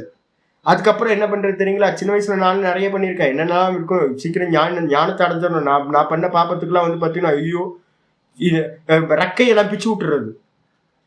இதெல்லாம் சின்ன வயசுல, விவரம் தெரியாத வயசுல நிறைய சின்ன 5ஆம் கிளாஸ் 3ஆம் கிளாஸ் 4ஆம் கிளாஸ் படிக்கும்போது நமக்கு தெரியாது. எதையாவது பிடிச்சி பூனையை பிடிச்சி டொங் டொங் டொங் டொங்னு அடிக்கிறது, நாயை பிடிச்சி கழுத்தை பிடிச்சி திருவுறது, காதை பிடிச்சி எடுத்து திருவுறது, சுத்தி இருக்கிற ஜீவராசி எல்லாம் என்னெல்லாம் பண்ணியிருக்கோம், கஷ்டப்படுத்தியிருக்கோம். எத்தனை பண்ணியிருப்போம். நம்ம வீரியத்தை நாசம் பண்ணியிருப்போம். ஒரு பறவையோட ரெக்கையை வெட்டிட்டீங்கன்னா, நிறைய பேர் வீட்டில் பார்த்தீங்கன்னா பறவை வளர்க்குறவங்க இருக்காங்கல்ல, என்ன பண்ணுவாங்கன்னு கேட்டிங்கன்னா, கிளியை கூப்பிட்டு பார்த்தீங்கன்னா ரெக்கையை வெட்டி விட்டு கூண்டில் அடைச்சிடும். அடப்பாவி, பறக்கிற ரெக்கையை வெட்டிட்டுனா அது எப்படி பறந்து போகும்? வீரியத்தை நாசம் பண்ணிட்டீங்கல்ல. இதுதான். இது மாதிரி எவன் பண்ணினானோ அவன் என்ன ஆவான்? சேத்தன அச்சேத்தனம் உபகரணம். அடுத்த ஜென்மத்துல அவனுக்கு என்ன ஆகும் அப்படின்னு கேட்டீங்கன்னா, இவனுக்கு என்ன சாமர்த்தியம் இருக்கோ அந்த சாமர்த்தியம் என்னவா இருக்கலாம்? சேத்தனமா இருக்கலாம். இவனோட சாமர்த்தியம் அடுத்த ஜென்மத்துல சேத்தனமா இருக்கலாம், உயிருள்ளதா இருக்கலாம். அச்சேத்தனம், உயிரில்லாத ஜடமா இருக்கலாம். இதுல பாத்தீங்கன்னா வீரிய க்ஷீண வீரியோ பவதி, க்ஷீண வீரியம் பவதி. அவனுக்கு என்ன ஆகும்? இருக்கும் போதே அவனோட வீரியத்தை யாராவது என்ன பண்ணுவாங்க? நாசம் பண்ணிட்டு போயிடுவாங்க. போன ஜென்மத்துல நம்ம வீரியத்தை நாசம் பண்ணோம்ல, அது கொன்றது கொல்லும் தின்றது தின்னும் பட்டினத்தாரம் நம்ம நாதபிரம்ம சொல்லிட்டு இருக்காரு. கொன்றது கொல்லும், தின்றது தின்னும். நம்ம கொண்டிருந்தோம்னா அது நம்மளை கொல்லும். நம்ம ஒன்ன தின்னிருந்தோம் அப்படின்னா அது நம்மளை தின்னுமா, பட்டினத்தார் சொல்லியிருக்காராம். அப்ப அதே மாதிரி பாத்தீங்கன்னா அடுத்த ஜென்மத்துல நம்மளுடைய முதல்ல வீரியம் போயிடும். இப்ப என்னோட வீரியம் பாத்தீங்கன்னா ஒரு இவன் இருக்கான்னு வச்சுங்களேன், ஒரு ரெப் இருக்கான், இல்லை சுமோட்டோ இது மாதிரியான மார்க்கெட்டிங்ல இருக்கிறவங்க இருக்காங்கன்னு வச்சுங்க. வண்டி தான் இம்பார்ட்டன்ட். இங்க கூட இருந்தவங்களாம் நான் பார்த்துருக்கேன். என்னன்னு கேட்டீங்கன்னா, வண்டி பாத்தீங்கன்னா போயிடுச்சுன்னா வேலை போயிடும். வண்டி இருக்கணும் முக்கியமா. வண்டியை பார்த்தீங்கன்னா எவனா திருடிட்டு போயிடுவான், முடிஞ்சு போச்சு. உங்க சாமர்த்தியம் காலி. உங்க வண்டி தான் உங்க சாமர்த்தியமா இருந்துச்சு, உங்க சொத்து தான் உங்க சாமர்த்தியமா இருந்துச்சு. எவனாவது உங்க சொத்தை பறிச்சுக்கிட்டு உங்களை பார்த்தீங்கன்னா வீரியம் இல்லாம பண்ணிடுவான். இது அச்சேத்தனம், ஜடமான வஸ்துக்கள். அதே நேரத்துல சேத்தனம் எது அப்படின்னு கேட்டீங்கன்னா, உங்களுக்கு நம்பிக்கையான ஒரு ஆள் உங்களோட லெஃப்ட் ஹேண்ட் ரைட் ஹேண்டா யாரோ ஒருத்தர் இருக்கார். யாரோ அவரோட புத்தியை கலைச்சி என்ன பண்ணுவாங்க, தனியா கொண்டு போயிட்டான்னு வச்சுக்கோங்க, உங்க லெஃப்ட் ஹேண்ட் உடஞ்ச மாதிரி ஆயிடும், முடிஞ்சு போச்சு. எனக்கு பார்த்தீங்கன்னா என்னோட குதிரை ஒன்று இருக்கு, அதுதான் எனக்கு எல்லாமா. அது பார்த்தீங்கன்னா செத்து போச்சோன்னா என்னோட வீரியம் போன மாதிரி. என்னோட பெட்டனிமல் பார்த்தீங்கன்னா எனக்கு ரொம்ப மனசுக்கு இதமா இருந்துச்சு, நான் அதனாலதான் வாழ்ந்துட்டு இருந்தேன். திடீர்னு என்னோட பெட்டனிமல் செத்து போச்சு அப்படின்னா என்னால நொந்து போயிடும். அப்போ பார்த்தீங்கன்னா அச்சேத்தனமான விஷயங்கள் என்ன நம்மளோட வீரியமா நம்ம நினைச்சுக்கிட்டு இருந்தது, அது நம்மளோட வீரியத்தை விட்டு க்ஷீணமாயிடும். அப்ப நம்ம பொறுத்திக்கங்க, இப்ப நமக்கு என்னெல்லாம் கஷ்டம் வருதோ இதெல்லாத்தையும் நம்ம என்ன பண்ணோம்? ஏதோ ஒரு ஜென்மத்துல நம்ம வீரியம் போயிருக்கு அப்படின்னா யாரோட வீரியத்தையோ நம்ம நாசம் பண்ணியிருக்கோம். அது நம்ம சேத்தனமா இருக்கட்டும், இல்ல பாத்தீங்கன்னா ஜடமா இருக்கட்டும், எங்கேயோ நம்ம கை வச்சோம், அது பாத்தீங்கன்னா வேலை செஞ்சுக்கிட்டு இருக்கு. அதுக்கு அடுத்தது துக்க உத்பாதாத் நரக திரியக் பிரேதாதிஷு துக்கம் அனுபவதி. அடுத்தது ரெண்டாவது என்னன்னு கேட்டீங்கன்னா, நம்ம அந்த ஜீவனை முந்தின ஜென்மத்துல என்ன பண்ணோம்? முதல்ல வீரியத்தை எடுத்தோம். ரெண்டாவது என்ன பண்ணோம்? சஸ்திரத்தை வச்சு அடிச்சு துக்கப்படுத்தி பண்ணல, துக்கம் பண்ணோம்ல. அந்த துக்கம் என்ன பண்ணும்னு கேட்டீங்கன்னா, துக்க உத்பாதனாத். முந்தின ஜென்மத்துல பண்ண துக்க உத்பாதனத்தினால அடுத்த ஜென்மத்துல என்ன ஆகும்? நரக யோனி கிடைக்கும். நரக்கத்துல போய் யாத்தனா சரீரம்னு அங்க ஒரு சரீரம் கிடைக்கும். யாத்தனா சரீரம்னா ஆயில்ல போட்டு ஃப்ரை பண்ணி எடுப்பான், அப்ப கூட செத்து போக மாட்டோம். உடம்புல பாத்தீங்கன்னா அடின்னு அடிச்சுக்கிட்டு இருப்பான், வேலைக்கு ஆளை போட்டு அடிச்சுக்கிட்டு இருப்பாங்க அங்க. ஆனாலும் நம்ம செத்தே போக மாட்டோம். ஐயோ ஐயோ ஐயோ குதின்னு குதிப்ப மொழிய அப்படியே வலியினால துடிக்க அப்ப நரக்கம் வந்து பாத்தீங்க அப்படின்னா யாத்தனா சரீரத்துல மாட்டிக்கிட்டு நரக்க யோனியில மாட்டிக்கிட்டு துக்கத்தை படுவோம். அதுக்கு அடுத்தது நரக்கத்துல இருந்து கீழே வந்தீங்க அப்படின்னா திரியக்கு பிரேதாதிஷு. திரியக்கு அப்படின்னா என்ன அர்த்தம்? அனிமல்ஸ், வெர்டிகலா போடுற அனிமல்ஸ் எல்லாம் இருக்குல்ல, இந்த அனிமல்ஸா பிறந்து நாய் பட்டப்பாடு சாமி. இந்த நாய் 3 நாய் இருக்கு, ஃப்ரீயா அலையும். இந்த சாப்பிடலன்னா வந்து பாத்தீங்கன்னா என்ன அலைஞ்சுக்கிட்டு இருக்கு, சாப்பாடு நமக்காவது வேலை வேலை கிடைக்குது, அதுக்கு வாயத்தோடு சொல்ல தரும் நான் சாப்பிட்டேன் சாப்பிடலன்னு. நாய் பொழப்பா இருக்கு. நாய்களுக்கு, பட்சிகளுக்கு, குரங்கு வந்து பாத்தீங்கன்னா அலைந்து அப்படியே எங்கடா சாப்பாடு கிடைக்கும், எதனா கிடைக்கும் அப்படின்னு ஃபுல்லா வாண்டரிங்ல. அப்ப அந்த ஜீவராசிகள்லாம் பாத்தீங்க அப்படின்னா சர்வைவலுக்காக எவ்வளவு கஷ்டப்படுது இல்ல. ஒரு மானா இருக்கட்டும், முயலா இருக்கட்டும், காட்டுல சர்வைவல் எவ்வளவு கஷ்டம். மரண பயம், மரண பயம், மரண பயம் எல்லா அனிமல்ஸ்க்கும் இருக்கு. இது மாதிரி நீங்க துக்கம் கொடுத்தீங்கல்ல. ஒரு புலி வந்து பாத்தீங்கன்னா ஒரு மானை வேட்டையாடுதுன்னா என்ன அர்த்தம்? அந்த மான் முந்தின ஜென்மத்துல யாரையோ அடிச்சிருக்கு. முந்தின ஜென்மம் இல்ல, எத்தனை ஜென்மங்களுக்கு முன்னாடி தெரியல, ஏதோ அடிச்சிருக்கு. மானா பிறந்து அது துக்கத்தை அனுபவிச்சு. அதே மாதிரி வந்து பாத்தீங்கன்னா திரியக்கு பிரேதாதிசு. பிரேத்தம்னா என்ன அர்த்தம் அப்படின்னு கேட்டீங்கன்னா பிரேத்த சரீரம்னு ஒண்ணு இருக்கு. இறந்து போறதுக்கு பாத்தீங்களா பிரேத்த சரீரம் என்ன தெரியுங்களா? சூசைடு பண்ணிக்கிட்டவங்களுக்கெல்லாம் கிடைக்கிறது பிரேத்த சரீரம். இதெல்லாம் மனசுல நல்லா புரிஞ்சுங்க. இப்ப நான் சொன்னல லவ் ஃபெயிலியர் அது இதுன்னு ஏதாவது இது பண்ணிடுறான். இப்போ வந்து பாத்தீங்கன்னா ஒரு பொண்ணு வந்து சூசைட் பண்ணிக்கிச்சு, அதுக்கு வந்து பாத்தீங்கன்னா நேச்சுரல் டெத் வர வேண்டியது ஒரு 55 வயசுல வர வேண்டியிருக்கு, 60 வயசுல வர வேண்டியிருக்குன்னு வச்சுக்கோங்க. அந்த பொண்ணு செத்து போறது 20 வயசுல செத்து போச்சு. அப்ப மீதி இருக்கிற 40 வருஷத்துக்கு அது என்ன பண்ணும் தெரியுங்களா உங்களுக்கு? இறந்து போகும்போது துக்கியா இறந்து போச்சு. அந்த சரீரத்துல இருந்து விலகினதுக்கு பிறகு அதுக்கு அடுத்த சரீரம் கிடைக்கிறது 40 வருஷங்கள் கழிச்சுதான் அடுத்த பிராரப்தம் தயாராகும், சரீரம் கிடைக்கும். அது வரைக்கும் அது என்ன பண்ணும்? அந்த வீட்டை சுத்தியே அழிஞ்சிடும். ஐயோ ஐயோ ஐயோ நான் இப்படி ஆயிட்டேன்னு எதுவுமே பண்ண முடியாது உங்களுக்கு. அதான் சொல்லுவான் சூசைடு வந்து யாரு சூசைட் பண்ணாலும் ஃபர்ஸ்ட் எடுத்தோன்னா ஐயோ தப்பு பண்ணாதீங்கப்பா, தப்பு பண்ணாதீங்க. மரணத்தை காட்டிலும் என்ன கஷ்டம் கேட்டீங்கன்னா மரணத்துக்கு பின்னாடி இருக்கிறது ரொம்ப கஷ்டம். வீடு இல்லாதவன் வந்து பாத்தீங்க அப்படின்னா அந்த துக்கத்துல அலையிறது வந்து பாத்தீங்கன்னா சரீரம் இல்லாதவன் அலையிற மாதிரி பிரேத்த சரீரம்னு பேரு. நம்ம சொல்றோம்ல பேய் பிசாசு நம்ம சொல்றோம் பாத்தீங்களா, அந்த பேயின்னு சொல்றது இததான். இந்த பிரேத்தமா ஆயிட்டு வந்து பாத்தீங்கன்னா துக்கத்தை வந்து பாத்தீங்கன்னா அனுபவதி. அதுக்கப்புறம் ஜீவித வியாபரோபனாத் வியாபார உபர ஜீவித வியபரோபனாத் பிரதிக்ஷணம் ச ஜீவித அத்தியேய வர்த்தமானோ மரணம் இச்சன்னபி துக்கி பாக்கஸ்ய நியத்த விபாக வேதனீயத்வாத். ரொம்ப லென்த்தா போகுது. ஆச்சாரிய சொல்றாரு என்னன்னு கேட்டீங்கன்னா, அடுத்தது நம்ம ஒரு ஜீவராசியா ஃபர்ஸ்ட் துக்கப்படுத்தணும், கடைசியில் என்ன பண்ணணும்? துக்கப்படுத்திட்டு அதை ஜீவிக்கிறதுல இருந்தே ரிமூவ் பண்ணமா கொன்னு எடுத்தோமா ஏதோ ஒரு ஜென்மத்துல. எறும்பு நம்ம நீங்க எல்லாம் பெரிய பெரிய ஜீவராசியில கொள்ளலாம் அடிச்சுக்காதீங்க. எறும்பு எத்தனை காக்கரோச்சு அடிச்சிருக்கீங்க நீங்க? நிறைய தலையிலேயே தட்டி அனுப்பியிருப்பீங்களா? நானே நிறைய எலியை கொண்டிருக்கேன். இப்பதான் தெரியுது, கொஞ்சம் விவேகம் வரும்போது தான் தெரியுது. அந்த ஒரு பேட் வைக்கிறாங்க தெரியுங்களா, இந்த இது கம் வச்சு ஒரு அட்டை வைக்கிறாங்க எலிக்கெல்லாம். ஐயோ எனக்கு முன்னாடி வந்து நான் முன்னாடி இருந்த இடத்துல வந்து கோயில், அந்த கோயில்ல வந்து பாத்தீங்க அப்படின்னா அங்க இருக்கிறவர் என்ன பண்ணுவார், கோயில்ல அவர் என்ன பண்ணுவார், எலி தோலை ரொம்ப தாங்க முடியல சாமி அப்படின்னு 2-3 அட்டையை கொண்டு வந்து வச்சுட்டு போயிட்டார். கம்மு அது. அந்த கம்மு மாதிரி மோசமான கம்மு வேற எதுவும் இல்லை. இதுல வந்து எலிங்க மாட்டிக்கிட்டு வெளியில போக முடியாது. அது என்ன பண்ணுதுன்னு கேட்டா வெளியில ட்ரை பண்ணி ரத்த கலரி அது பாடி பிஞ்சு போய் செத்து போய் அதை அப்படியே தூக்கிதான் போகணும். என்ன கொடுமை தெரியுங்களா மனுஷங்க பண்ற. பேட்டு காதெல்லாம் பொத்தாதீங்க, உங்க வீட்டுல எல்லாம் நீங்களும் பண்ணிட்டு இருக்கிறதா. கொசு அடிக்கிற பேட் வச்சிருப்பீங்கல்ல, இப்ப எல்லாம் கொசு அடிக்கிற பேட் நிறைய வீட்டுல வந்து பாத்தீங்கன்னா மார்க்கெட்டிங் பண்ணி வித்துட்டு போயிருக்கான். கொசு அடிக்கிறது. அட பாவிகளா, மகா கிராதகர்களா இருக்கீங்களே, என்னன்னு தெரியாம பண்ணிட்டு இருக்கீங்க. கொசு அது சாகும்போது பாத்தீங்களா என்ன சத்தம் வரும் தெரியுங்களா? அப்படியே நாராசமா இருக்கும். எல்லா வீட்லயும் பேட்டை வச்சு அடிச்சுக்கிட்டு இருக்காங்க. ஹிட்லருக்கும் உங்களுக்கும் என்ன வித்தியாசம் இருக்குன்னு நினைக்கிறீங்க? ஏதாவது டிஃப்ரெண்ட் இருக்கா? அரக்கனுங்க எல்லாம் அரக்க பயல்களா ஊர்ல வந்துட்டு பேட்டை வச்சுட்டு கொசு அடிக்கிறது. ஐயோ எனக்கு அந்த சத்தம் கேட்டாலே, பக்கத்து வீட்டுல சத்தம் கேட்டாலே இங்க எனக்கு அப்படியே சகிக்க முடியாம இருக்கும். ஐயோ என்ன டர்ன்னு ஒரு சத்தம் வருது. அப்படியே எரிஞ்சு போகுது அந்த கொசு வந்து, எரிஞ்சு போய் பொசுங்கி போய் தும்மு. ஐயோ என்ன பாப்பம் நம்ம எல்லாம் பண்ணியிருக்கோம், என்ன பாப்பம் பண்ணிட்டு இருக்கோம். அது அப்ப துக்கத்தை கொடுத்து கடைசியில என்ன பண்றீங்க, சாகடிக்கிறீங்கல்ல. அது என்ன பண்ணும் அப்படின்னு கேட்டீங்கன்னா ஆச்சாரியர் சொல்றாரு, ஜீவித்தவ்யோ பரணா உபரபனாத். அதுல ஏதோ ஸ்பெல்லிங் தப்புன்னு நினைக்கிறேன், நான் வந்து பார்த்துட்டு சொல்றேன். ஜீவித உபரபனாத் பிரதிக்ஷணம் ச ஜீவிதாத்.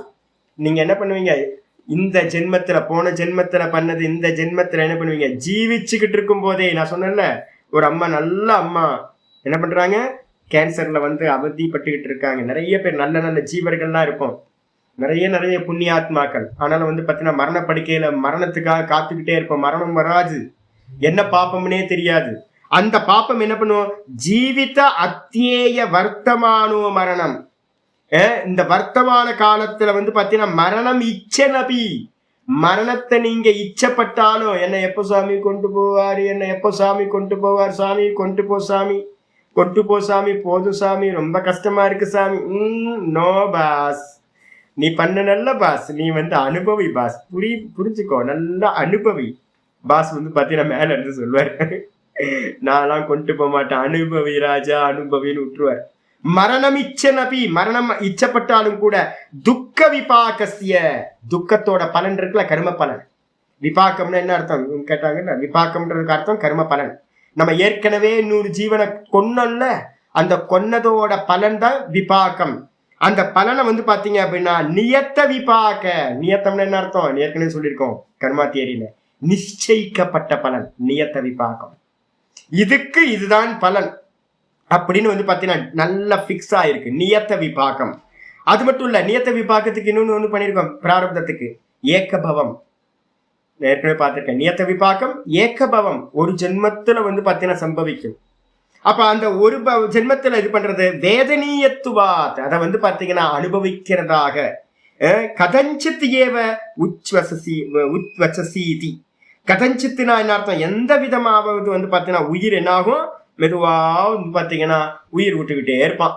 ஏன் பையன் ஜீவிச்சுக்கிட்டு இருக்கானே தெரியாது. ஏன் ஜீவிச்சுக்கிட்டு இருக்கான் அப்படின்னா, அந்த கஷ்டத்தை அனுபவிச்சு பிராரப்தம் முடிகிற வரைக்கும், அந்த ஏற்கனவே முன்னாடி பண்ணால அதோட அவஸ்தையை கொடுக்கற வரைக்கும் அது அவனை மூச்சு விட வச்சுக்கிட்டே இருக்கும். உயிர் மட்டும் இருக்கும், அவஸ்தப்பட்டு அவஸ்தப்பட்டு அவஸ்தப்பட்டு மெதுவா மெதுவா என்னது உயிர் விட்டுக்கிட்டு இருப்பான். கதஞ்சித்து ஏதாவது ஒரு மெத்தட்ல டாக்டர் என்ன பண்ணுவாங்க, எதையாவது வந்து பாத்தீங்கன்னா பண்ணிக்கிட்டே இருப்பாங்க.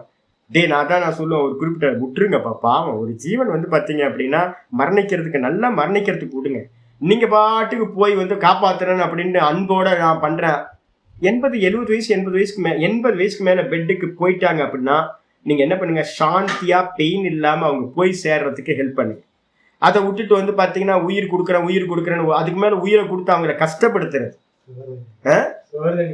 ஆமா, இப்ப 4 நாள் ஃபுட்டை கொடுக்காம விட்டீங்கன்னா ஜீவன் வந்து பாத்தீங்கன்னா கரெக்டா வந்து அழகா போய் அடங்கிரும். நம்ம என்ன பண்றோம், வென்டிலேட்டர் வைக்கிறது, அதை வைக்கிறது, இதை வைக்கிறது. வயசு கம்மியா இருந்தா பண்ணலாம், ஏன்னு கேட்டீங்கன்னா கொஞ்சம் நம்ம ட்ரை பண்ணி எல்லாம் பண்ணலாம். ஒரு டைமுக்கு மேல வந்து பாத்தீங்கன்னா, நேற்று ஒருத்தர் வந்து 4 நாளுக்கு முன்னாடி ஒருத்தர் சொன்னார், போயிட்டார் சுவாமி அப்படின்னா. போயிட்டாரு, எத்தனை வயசு அப்படின்னா 94 வயசுக்கு போய் சேர்த்து, நல்லதுதான். அவர் பகீர்னு அவர் பாக்குறாரு, என்ன சுவாமி அப்படி சொல்றீங்க? ஆமா, 94 வயசுக்கு மேல அவர் உயிரோட இருந்து அவருக்கு நீங்க காப்பாத்தி பெட்டை கொண்டு வந்து வச்சிருப்பீங்க, உருளைக்கிழங்கு மாதிரி உட்கார்ந்துருப்பார். அவரால் வந்து பாத்தீங்கன்னா எந்த காரியத்தையுமே பண்ண முடியாது. அதுக்கப்புறம் வீட்டுல இருக்கவங்க எல்லாம் என்ன பண்ணுவாங்க, இன்டைரக்டா வந்து திட்டிட்டு இருப்பா, இது என்ன இது எப்ப போகுமே தெரியல, நம்மளால எந்த காரியத்தையும் பண்ண முடியலையே அப்படின்னு. அதுக்கு வந்து பாத்தீங்கன்னா வயசான காலத்துல வந்து பாத்தீங்கன்னா பெட்டுக்கு போயிட்டா ஈஸியா போயிடலாம், அடுத்த சரீரத்தை எடுத்து நல்ல சரீரம் கிடைக்கும், இது பண்ணலாம். ஏன் போக மாட்டேன்றாங்கன்னு கேட்டீங்கன்னா, முந்தின ஜென்மத்துல பண்ண துக்கம் கொடுத்தது இந்த ஜென்மத்துல ஏதோ உயிர் பிடிச்சுக்கிட்டு நிற்கும். 7-8 வருஷமா வந்து பாத்தீங்கன்னா பெட்லயே இருப்பாங்க, உயிர் போகவே போகாது, போகாம தவிச்சுக்கிட்டே இருக்கிறது, இதுதான் நடக்கும். அது மட்டும் இல்ல, எதீச்ச கதஞ்சித்து புண்ணியாத் அபகதாக. எவ்வாறு வந்து பாத்தீங்கன்னா சில சமயத்துல வந்து பாத்தீங்க அப்படின்னா ஒருவேளை ஏதாவது ஒரு புண்ணியம் வேலை செய்யுங்க, ஏதாவது ஒரு புண்ணியம் அந்த மரண காலத்துல அந்த கஷ்டப்பட்டு இருக்கும்போது ஒரு புண்ணியம் வந்து பாத்தீங்க அப்படின்னா என்ன பண்ணுது அப்படின்னா, புண்ணியாத்து கதஞ்சித்து புண்ணியாத், ஏதோ ஒரு விதமான புண்ணியம் நம்ம பண்ண புண்ணியத்தினால அபகதா. அபகதா அப்படின்னா அந்த ஹிம்சா வந்து பாத்தீங்கன்னா அபகதா பவேத், ஹிம்சா வந்து விலகுச்சு அப்படின்னா அந்த இடத்துல தத்திர சுகப்பிராப்தோ பவேத் அல்ப ஆயுரிதி. ஒருவேளை வந்து பாத்தீங்கன்னா உங்களுக்கு வந்து அல்ப ஆயுள் இருக்குல்ல, ஒருத்தர் தீர்க்க காலம் இருந்து கஷ்டப்பட்டு போறார், ஒருவேளை அல்ப ஆயுளா இருந்துச்சு அப்படின்னா எப்படி இருக்கும் அப்படின்னு கேட்டீங்கன்னா, ஏதோ ஒரு புண்ணியம் நீங்க கஷ்டப்படாம என்ன ஆயிடும், ஒரு நாள் படுத்தார் பெட்ல, 2 நாள் படுத்தார், டக்குன்னு போயிடுச்சு. ஹார்ட் அட்டாக்னு வந்தார், வந்துட்டு போயிடுச்சு. நிறைய பேருக்கு இப்ப நம்ம கேட்கறோம், 40 வயசு 30 வயசு போய் படுத்தாங்க, டக்குன்னு போயிடுச்சு. ரொம்ப அவஸ்தையெல்லாம் இல்லை. அப்ப என்னன்னு கேட்டா, ஏதோ ஒரு புண்ணியம் அவங்களை என்ன பண்ணிருக்கு, சேவ் பண்ணிருக்கு. இப்ப கூட நம்ம சொன்னோம்ல, ஒரு அம்மா சதானந்த் என்ன சதனா என்ன பேருங்க, அவங்க பேர் வாயிலே வர மாட்டேங்குது, சாந்தனா அது சாதனான்னு சாந்தனா. அந்த அம்மா வந்து பாத்தீங்க அப்படின்னா 33 வயசா போறதை யோசிச்சு பாருங்க. அவங்க அதே வந்து பாத்தீங்கன்னா வயசாயிருந்து போயிருந்தாங்கன்னா ஒரு 10 வருஷம் வந்து ஒரு 80-90 வயசுல வந்து அவங்களுக்கு ஒரு மரணம் நடக்குது நேச்சுரலா. அப்போ வந்து பாத்தீங்கன்னா ஒரு ஏதோ ஒரு பாப்பம் 1 வருஷம் 2 வருஷம் வந்து பாத்தீங்கன்னா பெட்ல கிடந்து இறந்து போறாங்கன்னு வச்சுங்களா, அது ஸ்லாக்கியமா இல்ல வந்து பாத்தீங்கன்னா 33 வயசுல ஒரே நாள் 2 நாள் போயாச்சு, முடிஞ்சு போயாச்சு, அவ்வளவுதான். அப்ப என்ன அர்த்தம்னு கேட்டீங்கன்னா, அல்பாயுள்ள போறாங்க அப்படின்னா அவங்களுக்கு ஏதோ ஒரு புண்ணிய பிராரப்தம் ஹிம்சன்ற அந்த விதர்க்கத்தை தடுத்து அவங்களுக்கு வந்து பாத்தீங்கன்னா லிபரேஷனை கொடுத்திருக்கு. யாருக்கு வந்து பெட்ல படுத்திருக்காங்களோ அவங்களுக்கு அந்த ஹிம்சை வந்து பாத்தீங்கன்னா விலகிறதுக்கு வந்து பாத்தீங்கன்னா எந்த ஒரு புண்ணியமும் அங்க வேலை செய்யல. அதனால அந்த பாப்பத்தை ஹிம்சையை அனுபவிச்சு அவங்க என்ன பண்றாங்க, முடிவுல இறந்து போறாங்க அப்படின்னு நம்ம வந்து பாத்தீங்கன்னா தெரிந்து கொள்ள வேண்டும். முடிஞ்சாச்சு. நாளைக்கு வந்து பார்க்கலாம். இதோட ஒரே ஒரு இது இருக்கு, பார்த்துருவோம். ஏவம் அன்றுதாதிஸ்வபி யோஜ்யம். இதே மாதிரி நம்ம வந்து பாத்தீங்கன்னா என்ன பொய் சொன்னமோ அதே மாதிரி நம்மள்ட்டையும் நம்ம சுத்தி இருக்கிறவங்க என்ன பண்ணுவாங்க, நம்ம எப்படி அப்ளை பண்ணமோ அதே மாதிரி நம்மள்ட்ட பொய்ய அப்ளை பண்ணியிருப்பாங்க. நம்ம எப்படி மற்றவங்க பொருளை திருடி இருக்கமோ அதே மாதிரி நமக்கு நடக்கும். நம்ம எப்படி வந்து பாத்தீங்கன்னா இன்னொருத்தரோட பொருளை மனைவியின் இடத்துல இது பண்ணிருக்கோமோ அதே மாதிரி நமக்கு சம்பவிக்கும். இதெல்லாத்தையும் நம்ம என்ன பண்ணணும், மற்ற விஷயங்களிடம் பொருத்தி பார்த்து கொள்ள வேண்டும். யதா சம்பவம், எப்படி முடியுமோ அப்படி சம்பவிச்சுக்குங்க. ஏவம் விதர்க்கானாம் ச அமுமேவம் அமுமேவம் அனுகதம் விதர்க்கம் அனிஷ்டம் பாவயத்.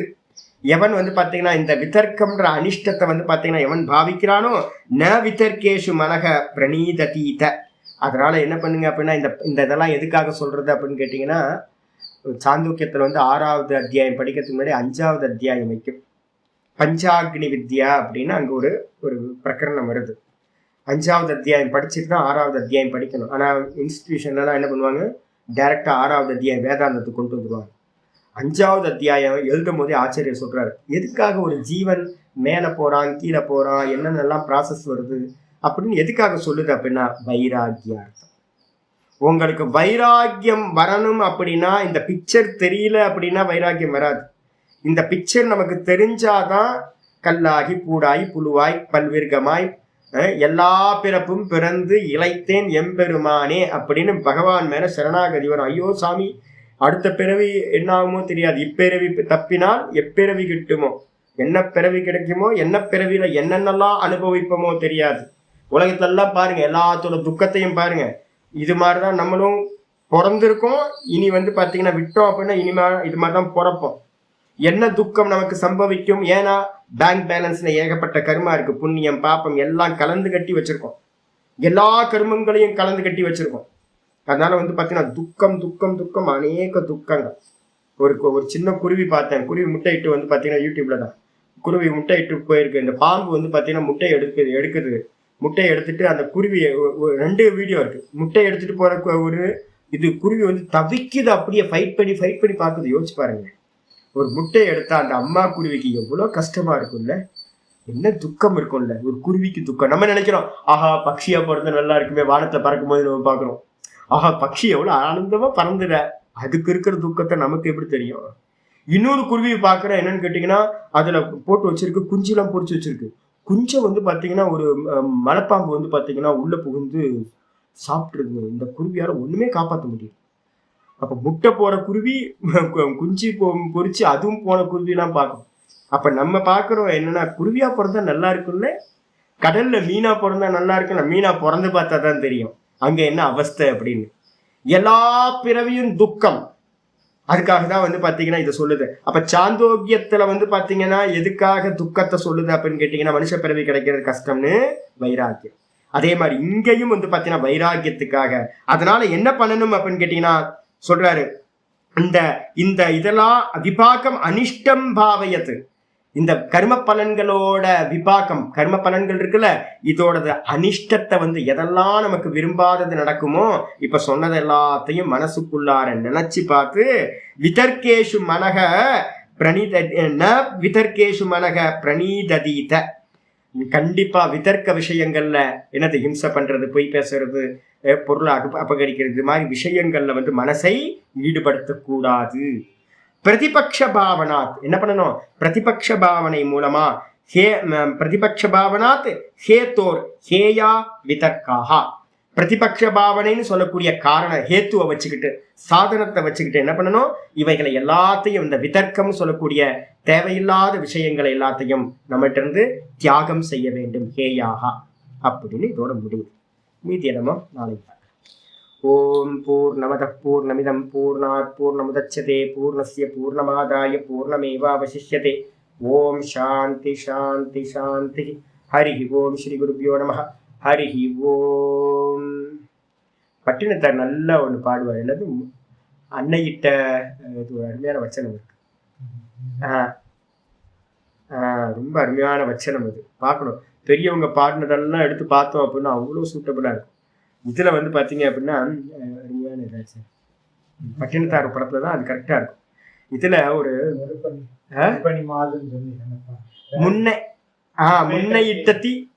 முன்னையிட்டத்தி தென் இலங்கையில் கரெக்ட் கரெக்ட் மூழ்கவே அப்படின்ட்டு ஓட்டப்பம் வீட்டை சுடும், தன்வினை தன்னை சுடும், ஓட்டப்பம் வீட்டை சுடும் அப்படின்ட்டு வந்து பாத்தீங்கன்னா எடுத்து போட்டு போயிட்டே இருப்பார். அதனால வந்து பாத்தீங்கன்னா யாரும் தடுக்க முடியாது. நல்லா கர்மத்திலிருந்து தப்பிச்சு போகணும். ஒரே ஒரு இது, கர்மத்திலிருந்து தப்பிக்கணும் எப்படியாவது. கர்மனா பத்தியத்தே ஜந்து, கர்மத்தினால பந்தப்பட்டிருக்கும். ஒண்ணு கூட மிஸ் ஆகாது. ஒண்ணு கூட, ஒரு எம்எம் கூட, ஒரு சின்ன, நான் எனக்கு தெரியாம ஒரு எறும்பை நான் கொண்டுட்டேன் அப்படின்னா கூட மிஸ் ஆகாது. நல்லா புரிஞ்சுக்கணும். ஏதாவது ஒரு விதத்துல அது துக்கத்தை கொடுத்துதான், அதோட மாட்டிக்கிட்டு இருக்கணும். அதனால வந்து பாத்தீங்கன்னா எப்படியாவது தப்பிச்சு போகணும் சார். பிறக்கவே கூடாது. ஒரே ஒரு பிரார்த்தனை பண்ணுங்க. சாமி என்ன பிரார்த்தனை பண்ணணும்? ஒரே ஒரு பிரார்த்தனை பண்ணணும். பிறக்கவே கூடாது சாமி, ஒன்னதான் அடையணும். உன்னை சரணாகதியை பிடிச்சிட்டு உன்னை சரணம் அடையணும். ஒன்னதான், நீ தான் எனக்கு சரணாகதி அப்படின்னு பகவானை கெட்டியா பிடிச்சிக்கணும். பார்க்கலாம்.